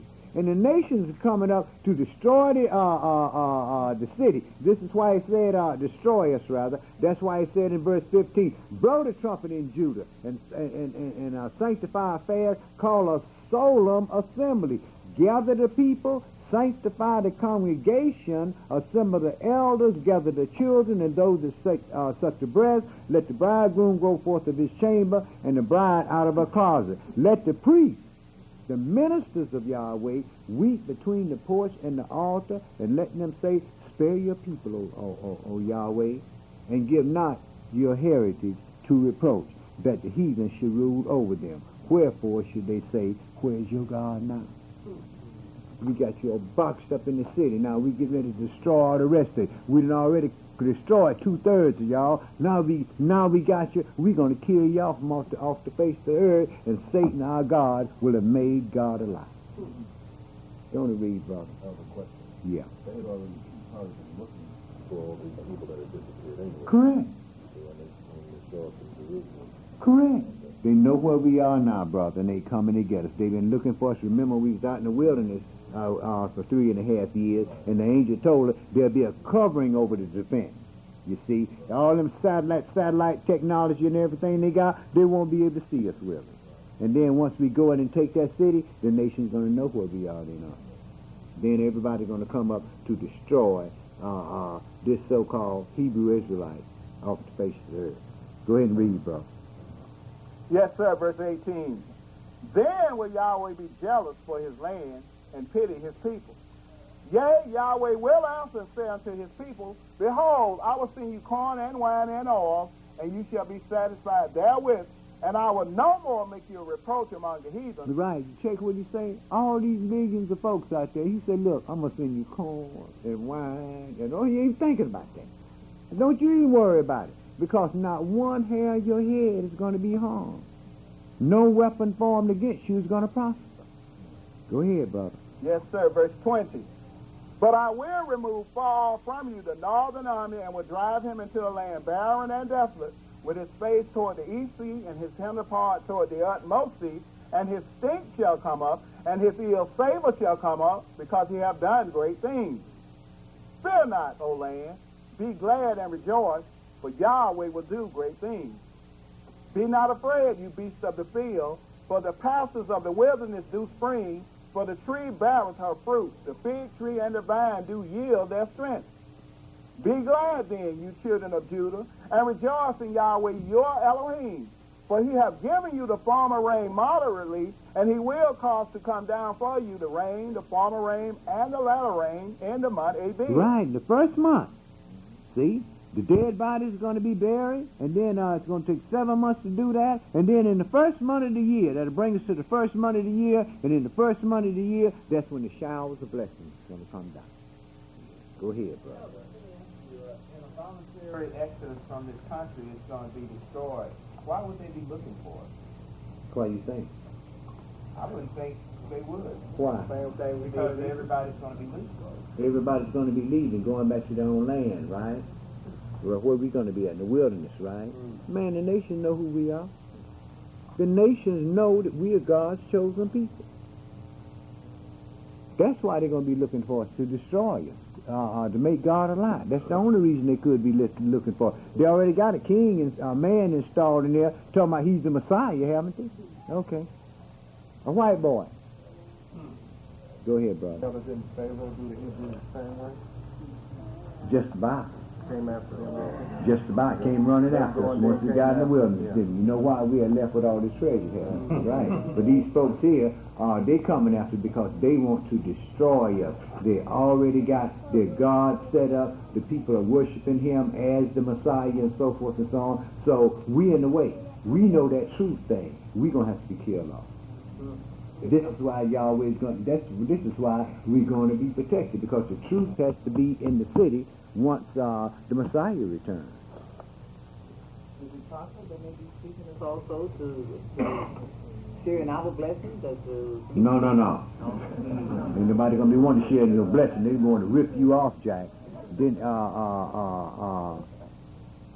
this is why I said, let the priests and so forth that gather the people, let the priests and the ministers weep between the porch and altar, say, spare your people, O God. Because the nation is coming up to kill you. Ain't coming up to learn nothing from you. Not at that time. No. They got their ideas about you. Jake is a bunch of trouble.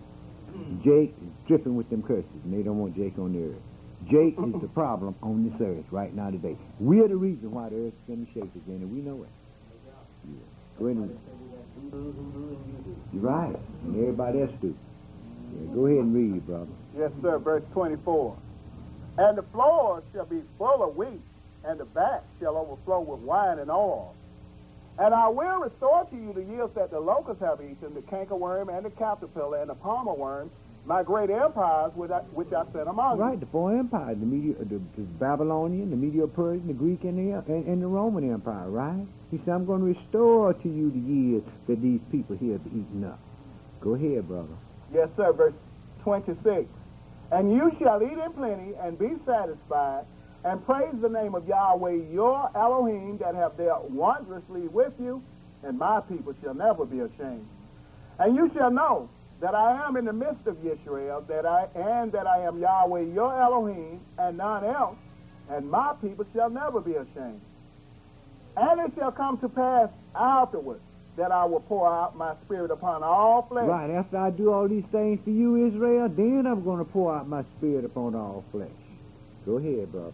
And your sons and your daughters shall prophesy, your old men shall dream dreams, your young men shall see visions. And also upon the servants and upon the handmaids in those days will I pour out my spirit. And I will show wonders in the heavens and in the earth, blood and fire and pillars of smoke. The sun shall be turned into darkness, and the moon into blood before the great and terrible day of Yahweh comes. And it shall come to pass that whosoever shall call on the name of Yahweh shall be delivered. For in Mount Zion and in Jerusalem shall be deliverance, as Yahweh hath said, and in the remnant whom Yahweh shall call. For behold, in those days and in that time, when I shall bring again the captivity of Yehudah and Jerusalem, I will also gather all nations, and will bring them down into the valley of Jehoshaphat, and will plead with them there for my people and for my heritage Israel, whom they have scattered among the nations and parted my land. And they have cast lots for my people, and have given a bar for a harlot, and sold a girl for wine, that they might drink. Yea, and what have you to do with me, O Tyre and Sidon, and all the coast of Philistia? Will you... So, brother, what I'm getting out of this in verse 28, is, I never thought about it, but I might be wrong. Verse 28 in Joel chapter 2. Mm-hmm. This come to pass afterward. Before he pour out his spirit upon these servants, which I know are the nations, in verse 29, is this Israel proper here, the rest of the tribes that was over in Europe? This is one he's going to pour out? Precisely. Okay. Precisely, brother. Okay. And not only the rest of the tribes, but on all flesh he's going to pour out his spirit upon all flesh. See, you got to understand what's going to happen. Judah is just, the house of Israel is the one that's going to receive their blessings first. Okay. That don't mean that the nations aren't going to receive their blessings also, brother. Because you're going to have some people, remember that great multitude that came through the great tribulation? They had washed their robes in the blood of the Lamb and made them white as snow. But that was Israel with them, right? Of course, all nations. Okay. You know, the Christian church, they never read 27 and above. They always start at 28. See, all in the last days on pour out the spirit. Of course, they think the last days, the latter days. That's because what Peter They said. think it means right now. That's because of what Peter said. Now, they really didn't understand what Peter was really talking about. Go ahead and read, Steve. Yes, sir. Verse 4. Joel chapter 3, verse 4. Yea, and what have you to do with me, O Tyre and Sidon, and all the coasts of Philistia? Will you render me a recompense? And if you recompense me, swiftly and speedily will I return your recompense upon your own head, because you have taken my silver and my gold, and have carried into your temples my goodly pleasant things. The children also of Yehudah and the children of Jerusalem have you sold unto the Greeks, that you might remove them far from their border. Behold, I will raise them out of the place whither you have sold them, and will return your recompense upon your own head. And I will sell your sons and your daughters into the hand of the children of Yehudah, and they shall sell them to the Sabaeans, to a people far off. for Yahweh have spoken. Right. They ain't going to like being sold to them Africans, boy. Yeah, they ain't going to like that at all. Go ahead and read, brother. Yes, sir. Verse 9. Proclaim you this among the Europeans. Prepare war. Wake up the mighty men. Let all the men of war draw near. Let them come up. Beat your plowshares into swords and your pruning hooks into spears. Let the weak say, I am strong. Assemble yourselves and come, all you heathen, and gather yourselves together round about. Thither cause thy mighty ones to come down, O Yahweh. Let the heathen be wakened and come up to the valley of Jehoshaphat. For there will I sit to judge all the heathen round about. Put you in the sickle, for the harvest is ripe. Come, get you down, for the press is full, the vats overflow, for their wickedness is great. Multitudes, multitudes in the valley of decision. For the day of Yahweh is near in the valley of decision. The sun and the moon shall be darkened, and the stars shall withdraw their shining. Yahweh also shall roar out of Yehudah, and utter his voice from Jerusalem, and the heavens and the earth shall shake, but Yahweh will be the hope of his people, and the strength of the children of Israel. Amen. So shall you know that I am Yahweh your Elohim, dwelling in Judah, my holy mountain. Then shall Jerusalem be holy, and there shall no stranger pass through her anymore. Okay, Revelation 19 and verse 1 through verse 19. Revelation 19, verse 1 through verse 19. There's darkness all over the earth, and the heavens had already rolled back like a scroll and so forth and so on, right? But the Lord hadn't come. So let's pick this up at Revelation 19, verse 1 through verse 19, brother. Let's go. We're going to pick it up just as the heavens open for the Messiah to come. Pick it up at Revelation 19 and 1 through 19. Yes, sir. And after these things, I heard a great voice of much people in heaven saying... I think we read that. Yeah, we did. I'm sorry. Pick it up at verse 11. I'm sorry, brother. Yes, sir. Verse 11. And I saw heaven open, and behold, a white horse. And he that sat upon him was called Faithful and True, and in righteousness he doth judge and make war.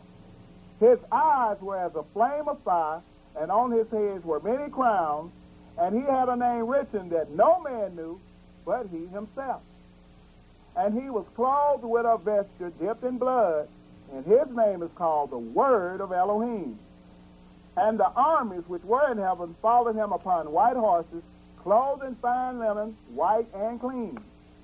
And out of his mouth goeth a sharp sword, that with it he should smite the nations. And he shall rule them with a rod of iron. And he treadeth the winepress of the fierceness and wrath of Almighty Elohim. And he had on his vesture and on his thigh a name written, King of Kings, and Adonai of Adonai. And I saw an angel... Okay, my brother, I don't think... Yeah, go... verse 19, yeah, go ahead. Okay, verse 17. And I saw an angel standing in the sun, and he cried with a loud voice, saying to all the fowls that fly in the midst of heaven, Come and gather yourselves together unto the supper of the great Elohim, that you may eat the flesh of kings, and the flesh of captains, and the flesh of mighty men, and the flesh of horses, and of them that sat on them, and the flesh of all men, both free and bond, both small and great. And I saw the beast and the kings of the earth and their armies gathered together to make war against him that sat on the horse and against his army. Okay, my brother, Ezekiel 37 in verse 1 through verse 14. So the Messiah, heaven is open, and the Messiah is coming out this time. Ain't no Satan coming out this time. Satan already been out. Now, the Messiah and the armies, all the armies, the angels in heaven, including the 24 elders, is coming down to this earth here to do battle. Ezekiel 37 and 1 through 14.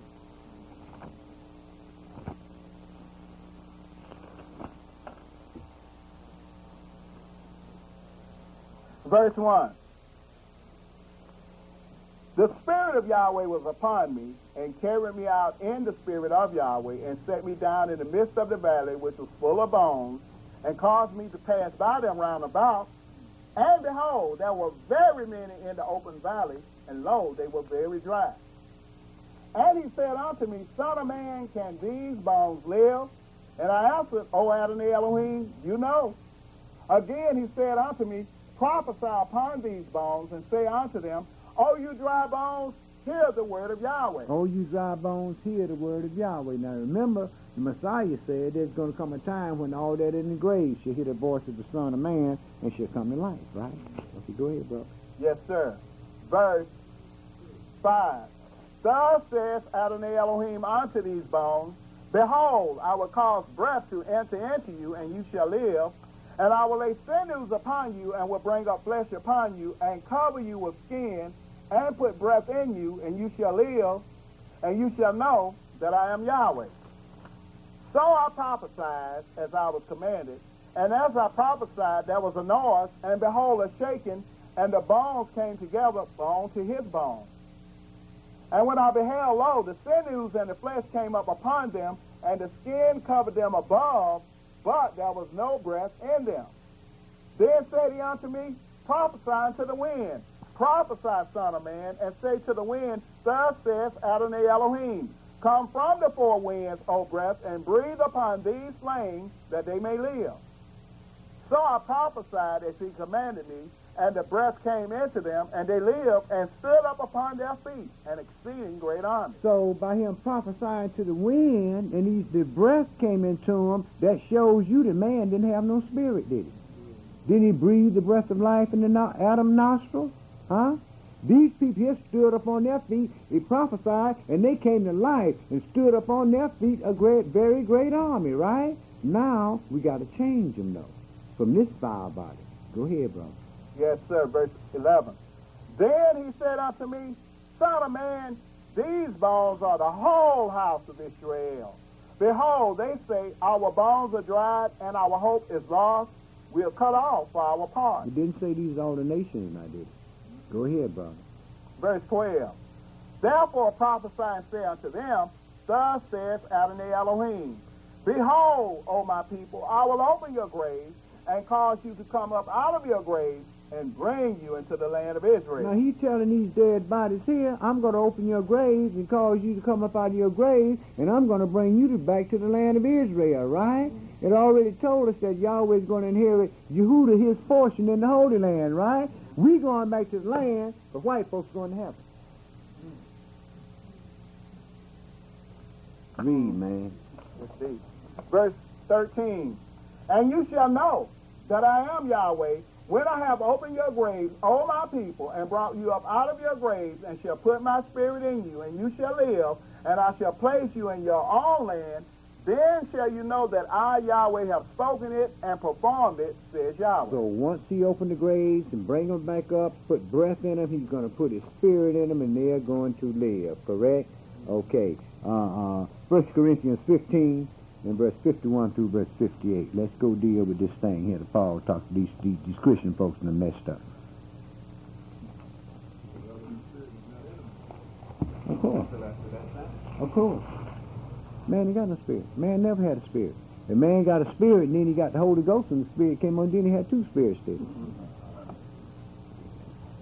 Got more spirits than the Messiah had. That might explain why they do all that jumping in Christian. Right. A legion. When the unclean spirit is going out of a man, okay. He wanted in desolate places, and he can't find no rest. So what he does is say, I know what I'm going to do. I'm going back in my first house. So he come back and he find that house swept and garnished and so forth, and then he takes 7 more spirits more wicked than himself and go and dwell in that man, and the last estate is worse than the first. 1 Corinthians 15, and pick that up at verse 51, my brother. How far was I supposed to read? Through verse 58. Oh, okay. Verse 51. Behold, I show you a mystery. We shall not all sleep, but we shall all be changed in a moment, in the twinkling of an eye, at the last trump. For the trumpet shall sound, and the dead shall be raised incorruptible, and we shall be changed. For this corruptible must put on incorruption, and this mortal must put on immortality. So when this corruptible shall have put on incorruption, and this mortal shall have put on immortality, then shall be brought to pass the saying that is written, Death is swallowed up in victory. O death, where is your sting? O grave, where is your victory? The sting of death is sin, and the strength of sin is the law. But thanks be to Yah, which giveth us the victory through our Adonai Yeshua HaMashiach. Therefore, my beloved brethren, be you steadfast, unmovable, always abounding in the work of the Adonai, for as much as you know that your labor is not in vain in the Adonai. Right. It didn't say always praising him. It's always abounding in the work toward Adonai. Let your work show forth your praises. 1 Thessalonians 4 and verse 13 through verse 18. 1 Thessalonians 4 and verse 13 through verse 18.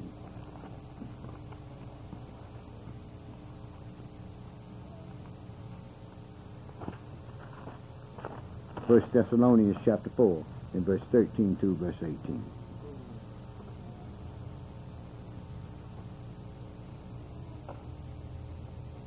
Verse 13. But I would not have you to be ignorant, brethren, concerning them which are asleep, that you sorrow not, even as others which have no hope. For if we believe that Yeshua HaMashiach died and rose again, even so them also which sleep in Yeshua will Elohim bring with him. Right. He just did. We just read the resurrection of the house of Israel, didn't we? Didn't we? It's to the Jew first. So when the Messiah when the Messiah came below the clouds, what happened? Judah, the house of Israel, rose up to meet him, right? Then the rest of the dead that died in the Lord, they rose up after them, didn't they? Go ahead, brother. Go ahead. Joshua came back to earth to ride, right? Judah. Judah is the majestic white horse he's going to ride in the battle. So it's Judah. Remember, Judah was seer first. Judah's going to be resurrected. Judah's going to raise first.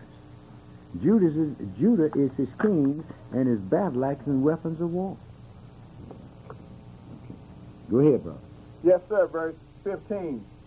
But this we say unto you by the word of the Adonai, that we which are alive and remain unto the coming of the Adonai shall not prevent them which are asleep. Mm-hmm.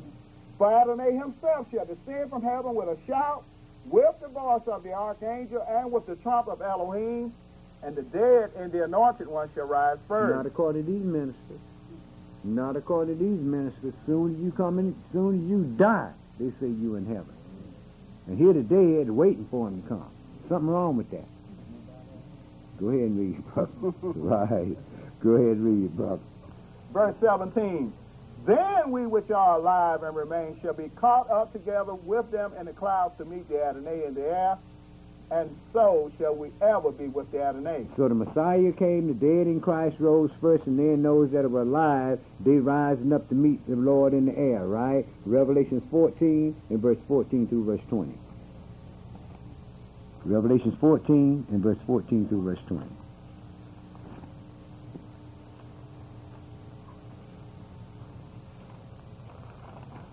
My brother, have you ever had the opportunity and took advantage of ministering to one of the Protestant churches, in the Protestant church? Sure, I used to teach Bible class I mean, once you had come into this truth. Shoot, I used to teach Bible class in church. Okay. Sure, remember? First day I went to that church packed. Next time I went there, wasn't nobody there but me and Steve. Or me and whoever it was. Me and the minister, rather. Yeah, right. Yeah, and the folks got up. They set up there, man. They looked and clapped and everything, boy. And soon as they got out of there, they weren't coming back there no more. You remember, Al? When we went over there on, what was that, on Simpson over there? Yeah, Reb Church. Yeah, Reb Church. Yeah, the nigga died too, didn't he? Yeah. Yeah. I told that brother, I said, man, you know what you're playing with, man. You better, you don't want to do that. I'm on Tuesday night talking against everything you talking about on Sunday. Tell them anyway. They gotta know it. I just can't do it myself. Right. Next thing you know, that brother was dead. Yeah. All them brothers used to hang around up there at McDonald's. Used to listen to that, right? All them brothers died, didn't they? Okay. That's why I stopped hanging around up there, brother. Yeah. That word was killing all them niggas, man. Yeah. Revelation 14, they pick it up at verse 14, my brother. Yes, sir. And I looked, and behold, a white cloud, and upon the cloud one sat like unto the Son of Man, having on his head a golden crown, and in his hand a sharp sickle. And another angel came out of the temple, crying with a loud voice to him that sat on the cloud, thrust in your sickle and reap, for the time has come for you to reap. Right. People rising up, meeting the Lord in the air, right? And here come an angel with a sickle, right? He getting ready to do some damage, ain't he? Go ahead, brother. Yes, sir. Verse 16. And he that sat on the cloud thrust in his sickle in the earth, and the earth was reaped. And another angel came out of the temple which is in heaven, he also having a sharp sickle. And another angel came out from the altar, which had power over fire, and cried with a loud cry to him that had the sharp sickle, saying, Thrust in your sharp sickle, and gather the clusters of the vine of the earth, for her grapes are fully ripe. Right. First, it said, thrust in your sickle, and he reaped, right? And who was reaped in? The great multitude that came out of great tribulation. Then another angel came in, and he thrust in his sickle, and he gathered the vine, and cast it where? Into the great wine press of the wrath of God. Go ahead, brother. Yes, sir. Verse 20. And the winepress was trodden outside the city, and blood came out of the winepress, even unto the horse's bridle, by the space of 20 miles. By the space of 20 miles. Zechariah 14 and verse 1 through verse 14. Zechariah 14 and verse 1 through verse 14. Zechariah 14 and verse 1 through verse 14.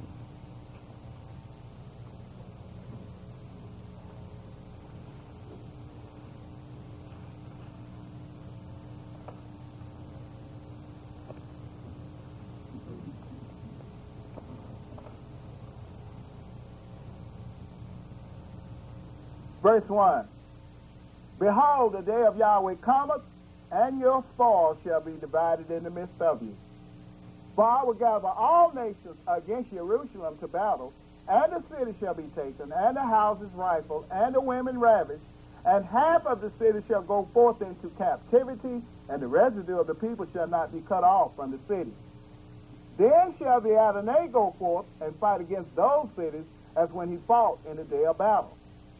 And his feet shall stand in that day upon the Mount of Olives, which is before Jerusalem on the east, and the Mount of Olives shall cleave in the midst thereof toward the east and toward the west, and there shall be a very great valley, and half of the mountain shall remove toward the north, and half of it toward the south. Right. Didn't nobody go to heaven? The Lord is coming to the earth. The people rose up to meet him, and they're coming right back down to the earth, right? The Messiah is coming here for a specific reason, and that reason is to spare his remnant.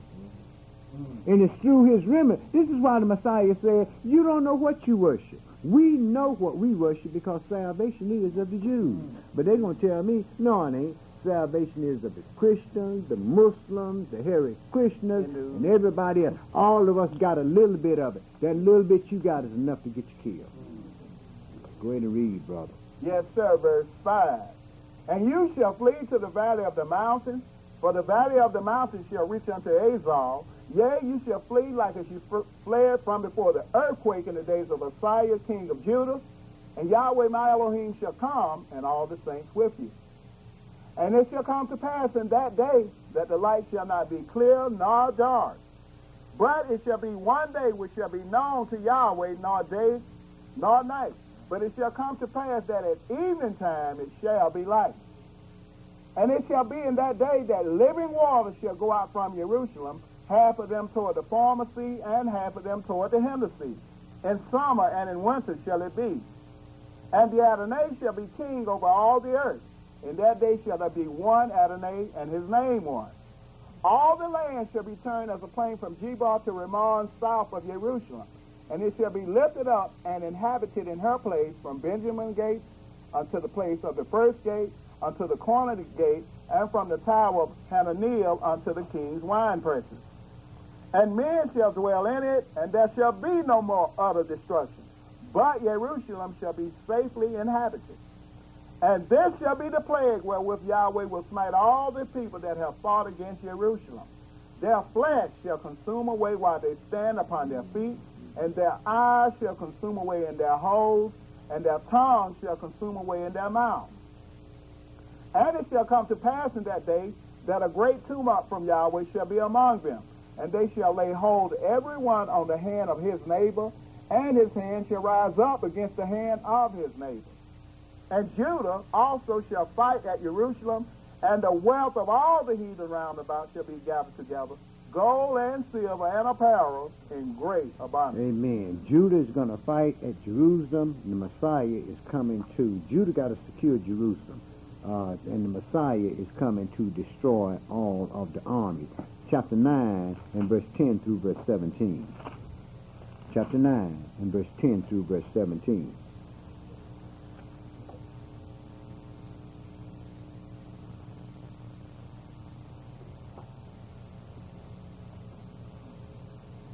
And I will cut off the chariots from Ephraim, and the horse from Jerusalem, and the battle bow shall be cut off, and he shall speak peace unto the heathen, and his dominion shall be from sea even to sea, and from the river even to the ends of the earth. Right. Didn't say his dominion was going to be in heaven, did it? And everybody going to heaven to be with the Lord, and they're going to reign in heaven, right? This isn't what I read. Go ahead and read, brother. Yes, sir. Verse 11. As for you also, by the blood of your covenant, I have sent forth your prisoners out of the pit wherein is no water. Turn you to the stronghold, you prisoners of hope. Even today do I declare that I will render double unto you, when I have bent Judah for me, fill the bow with Ephraim, and raise up your sons, O Judah, against your sons, O Greece, and make you as the sword of a mighty man. And Yahweh shall be seen over them, and his arrows shall go forth as the lightning. And Elohim shall blow the trumpet, and shall go with the whirlwinds of the south. And when that trumpet blows, Israel that's scattered, they're going to hear that trumpet. They're going to hear that trumpet. This isn't going to be the first trumpet. Remember, when the first trumpet was blown, that's when Judah got out of here. The next trumpet that everybody hear, it'll be the trumpet of the priests will be blowing the trumpet of the assembly for all the people of Israel to come up out of the land. Go ahead and read, brother. Verse 15. Yahweh of hosts shall defend them, and they shall devour and subdue with sling stones. And they shall drink and make a noise as through wine. And they shall be filled like bowls, and as the corner of the altar. And Yahweh their Elohim shall save them in that day as the flock of his people. For they shall be as the stones of a crown, lifted up as an ensign upon his land. For how great is his goodness, and how great is his beauty. Corn shall make the young men cheerful, and new wine the maid. Amen. Revelation 19, verse 20 through chapter 20 and verse 3. Revelation 19 and verse 20 through chapter 20 and verse 3. So we had the what these folks call the rapture. So we had folks rising up to meet the Lord coming back down, the Lord standing on the Mount of Olivet, right? And it told you how he was going to destroy the nations, right? Well, let's pick this up at chapter Revelation 19 and verse 20.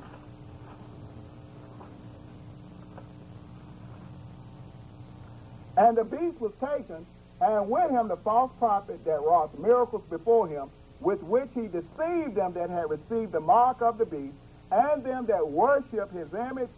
These both were cast alive into a lake of fire burning with brimstone. The beast and the false prophet was cast into the lake of fire. We know that the lake of fire is going to be created under Judah's land in the Negev in the south land, right? Because Esau ain't going to need no land because his whole seed going to be killed off. So that's when the lake of fire is going to be created, and it's going to be two people in that lake of fire. And the next verse will verify that. Go ahead, brother. Yes, sir. Verse 21. And the remnant were slain with the sword of him that sat upon the horse, which sword proceeded out of his mouth, and all fowls were filled with their flesh. And I saw an angel come down from heaven, having the key of the bottomless pit and a great chain in his hand. And he laid hold on the dragon, that old serpent, which is the devil and Satan, and bound him 1,000 years, and cast him into the bottomless pit, and shut him up, and set a seal upon him, that he should deceive the nations no more, till the 1,000 years should be fulfilled. And after that, he must be loosed a little season. After Messiah's glorious reign on this earth, Satan is going to be loosed out of the bottomless pit. There's 4 seasons in a year, so he's going to be released for 3 months, go forth to earth to gather together his army again for this final push. And this is when the whole earth will become a lake of fire after the Messiah has reigned on here 1,000 years. This is what the reason for the new city Jerusalem and the new heaven and the new earth. You got to have some place to live. Peter told you, say, you know what manner of people you should be, seeing that this earth is going to be burned with fire. Ezekiel 39 and verse 1 through verse 29. Yeah, but how was I before I was supposed to go in there? Verse 3. Just 3, okay. Yeah. Okay. Ezekiel 39 and verse 1 through verse 29. Let's pick up this battle here and deal with that.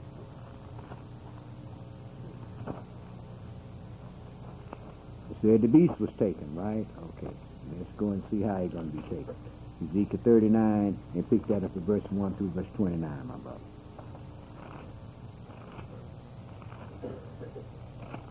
Verse 1. Therefore, thou son of man, prophesy against the prince and say, Thus saith Adonai Elohim, Behold, I am against thee, O prince, the chief prince of Moscow and Tubal. And I will turn you back, and leave but the sixth part of you, and will cause you to come up from the north part, and will bring you upon the mountains of Israel. And I will smite your bow out of your left hand, and will cause your arrows to fall out of your right hand. You shall fall upon the mountains of Israel, you and all your bands, and the people that is with you. I will give you unto the ravenous birds of every sort, and to the beasts of the field to be devoured. You shall fall upon the open field, for I have spoken it, says Adonai Elohim. And I will send a fire on the land of Russia, and among them that dwell carelessly in the isles, and they shall know that I am Yahweh. So will I make my holy name known in the midst of my people Israel, and I will not let them pollute my holy name anymore, and the heathen shall know that I am Yahweh, the Holy One in Israel. Amen. Behold, it is come and it is done, says Adonai Elohim. This is the day whereof I have spoken. And they that dwell in the cities of Israel shall go forth and shall set on fire and burn the weapons, both the shields and the bucklers, the bows and the arrows, and the handstaves and the spears, and they shall burn them with fire 7 years, so that they shall take no wood out of the field, neither cut down any out of the forest, but they shall burn the weapons with fire, and they shall spoil those that spoil them, and rob those that rob them, says Adonai Elohim.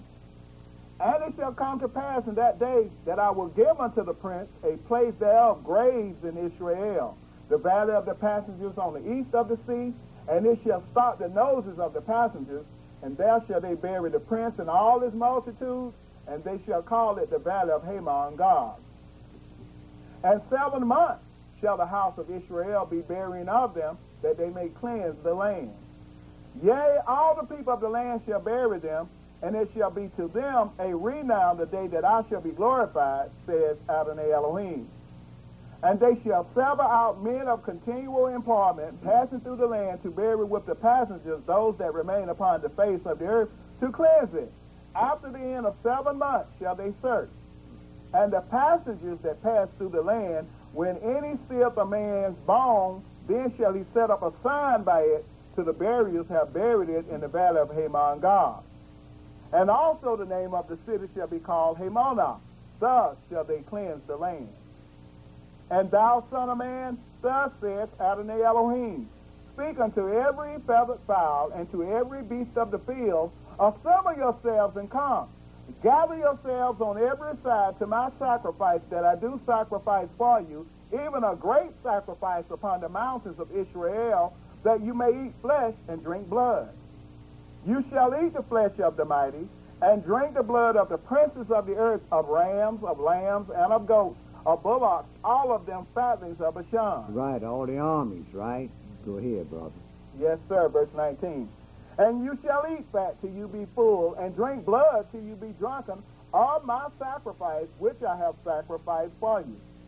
Thus you shall be filled at my table with horses and chariots, with mighty men, and with all men of war, says Adonai Elohim. And I will set my glory among the heathen, and all the heathen shall see my judgment that I have executed, and my hand that I have laid upon them.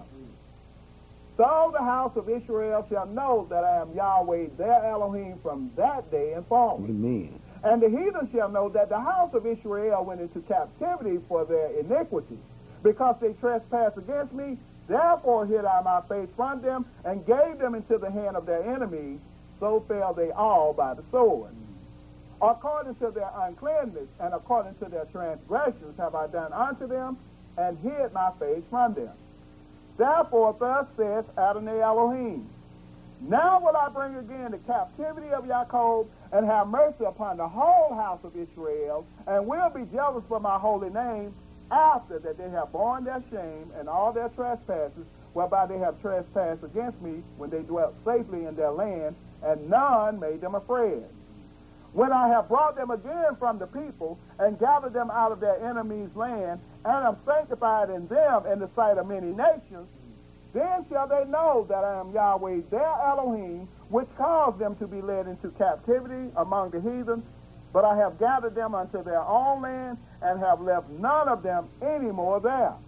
Neither will I hide my face any more from them, for I have poured out my spirit upon the house of Israel, says Adonai Elohim. Amen and amen. As we see, brothers and sisters, from the things that we read, Yahweh has given us a very great opportunity. An opportunity to serve his Son in truth and in righteousness here on this earth, that we might receive salvation. Yahweh isn't just going to give you salvation because you think you're a good Joe. You're going to have to work for it. We're going to have to work for it. We're going to have to do the works of the law and the works that the Messiah left here. This is why I'm always talking about you need to get your job and go to work and carry out the master job. But then, like the prophet said, he that has an ear, let him hear what the Spirit says to the church in Holy Convention. That's all I'm going to do on that beast today. But what I want to clear up is this thing about these two olive trees that we read in Revelations 11 in verse 1 through verse 10. Now remember, those two olive trees was there, they were prophesying, and then they were killed, right? Okay, let's go and pick up some things about some olive trees. Let's go into Zechariah 4, and we're going to read verse 1 through verse 6. Zechariah 4, in verse 1 through verse 6.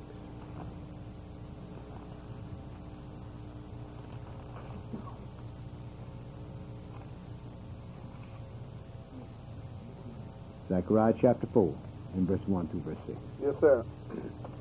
And the angel that talked with me came again and waked me as a man that is wakened out of his sleep, and said unto me, What do you see? And I said, I have looked, and behold, a candlestick all of gold, with a bowl upon the top of it, and his 7 lamps thereon, and 7 pipes to the 7 lamps, which are upon the top thereof. And 2 olive trees by it, one upon the right side of the bowl, and the other upon the left side thereof. So these 2 olive trees was back there in Zechariah's time. Go ahead, brother. Yes, sir. Verse number 4, I'm sorry. So I answered and spoke to the angel that talked with me, saying, What are these, my Adonai? Then the angel that talked with me answered and said unto me, Do you not know what these be? And I said, No, my Adonai. Then he answered and spoke unto me, saying, This is the word of Yahweh unto Zerubbabel, saying, Not by might, nor by power, but by my spirit, says Yahweh of hosts. Okay, so we see that the 2 olive trees and the other angel was there by the lampstand, right? So that made 3 beings that was there, right? And it said, these are the words to who? Zerubbabel, right? So we know that the 2 olive trees had to go and prophesy to Zerubbabel, because Zerubbabel was going back into the land with Ezra, Nehemiah, and all those people to set up the land, right? Okay, now let's go into chapter 6 and pick up verse 1 through verse 8. Verse 1 through what, 8? 8. Okay. Now remember, we had 4 angels over here, 2 olive trees that stood beside the God of the whole earth, right? One on one side and one on the other side. We had this angel that was talking to him, right? Which is Gabriel, which I believe. Now let's go ahead and read chapter 6. Don't quote me on that. Zechariah chapter 6, verse 1 through verse 8. And I turned and lifted up mine eyes and looked, and behold, there came 4 chariots out from between 2 mountains, and the mountains were mountains of brass. Now we got the other 4 angels, right? Ain't 4 and 3 7? There wasn't the 7 spirits to stand before God? Okay, go ahead and read, brother. Yes, sir. In the first chariot were red horses, and in the second chariot black horses, and in the third chariot white horses, and in the fourth chariot grizzled and bay horses. Then I answered and said unto the angel that talked with me, What are these, my Adonai? And the angel answered and said unto me, These are the four spirits of the heavens, which go forth from standing before the Adonai of all the earth. He didn't say these are four of the spirits of heaven. He said these are the four spirits of heaven. The other three was already here on the earth. Go ahead and read, brother. Verse 6. The black horses which are therein go forth into the north country, and the white go forth after them, and the grizzled go forth toward the south country. And the bay went forth and sought to go that they might walk to and fro through the earth. And he said, Get you hence, walk to and fro through the earth. So they walked to and fro through the earth. Then cried he upon me and spoke unto me, saying, Behold, these that go toward the north country have quieted my spirit in the north country. Okay. So we understand that the two olive trees was two angels. We understand that the two angels, you can't kill the spirit. But the body that was made manifest in Revelation 11 chapter laid down on the ground until the spirit said, Come up hither, did it? Okay. Now let's go a little further with this. Let's go into St. Matthew 17 and read verse 1 through verse 3. St. Matthew 17 and verse 1 through verse 3.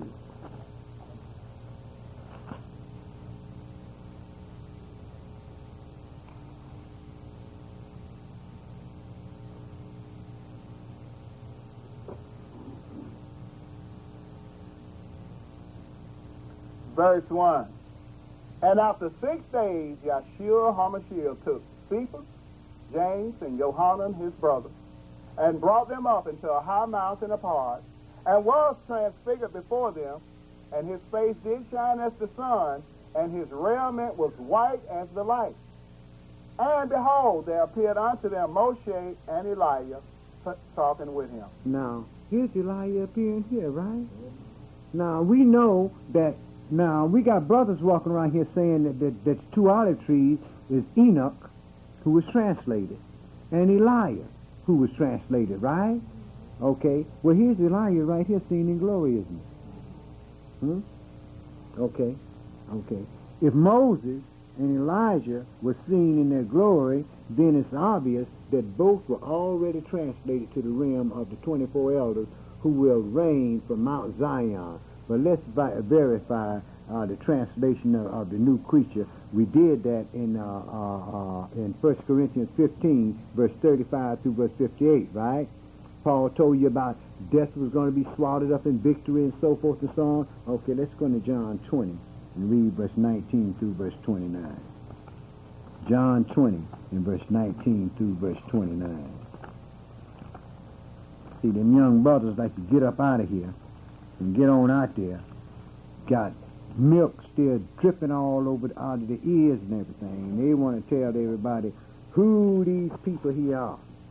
See, right. John chapter 20 and read verse 19 through verse 29. Yes, sir. Then the same day at evening, being the first day of the week, when the doors were shut where the disciples were assembled for fear of the Jews, came Yeshua and stood in the midst and said unto them, Peace be unto you. And when he had so said, he showed unto them his hands and his side.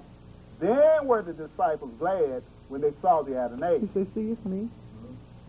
Right? Go ahead, brother. Yes, sir. Verse 21. Then said Yeshua to them again, Peace be unto you.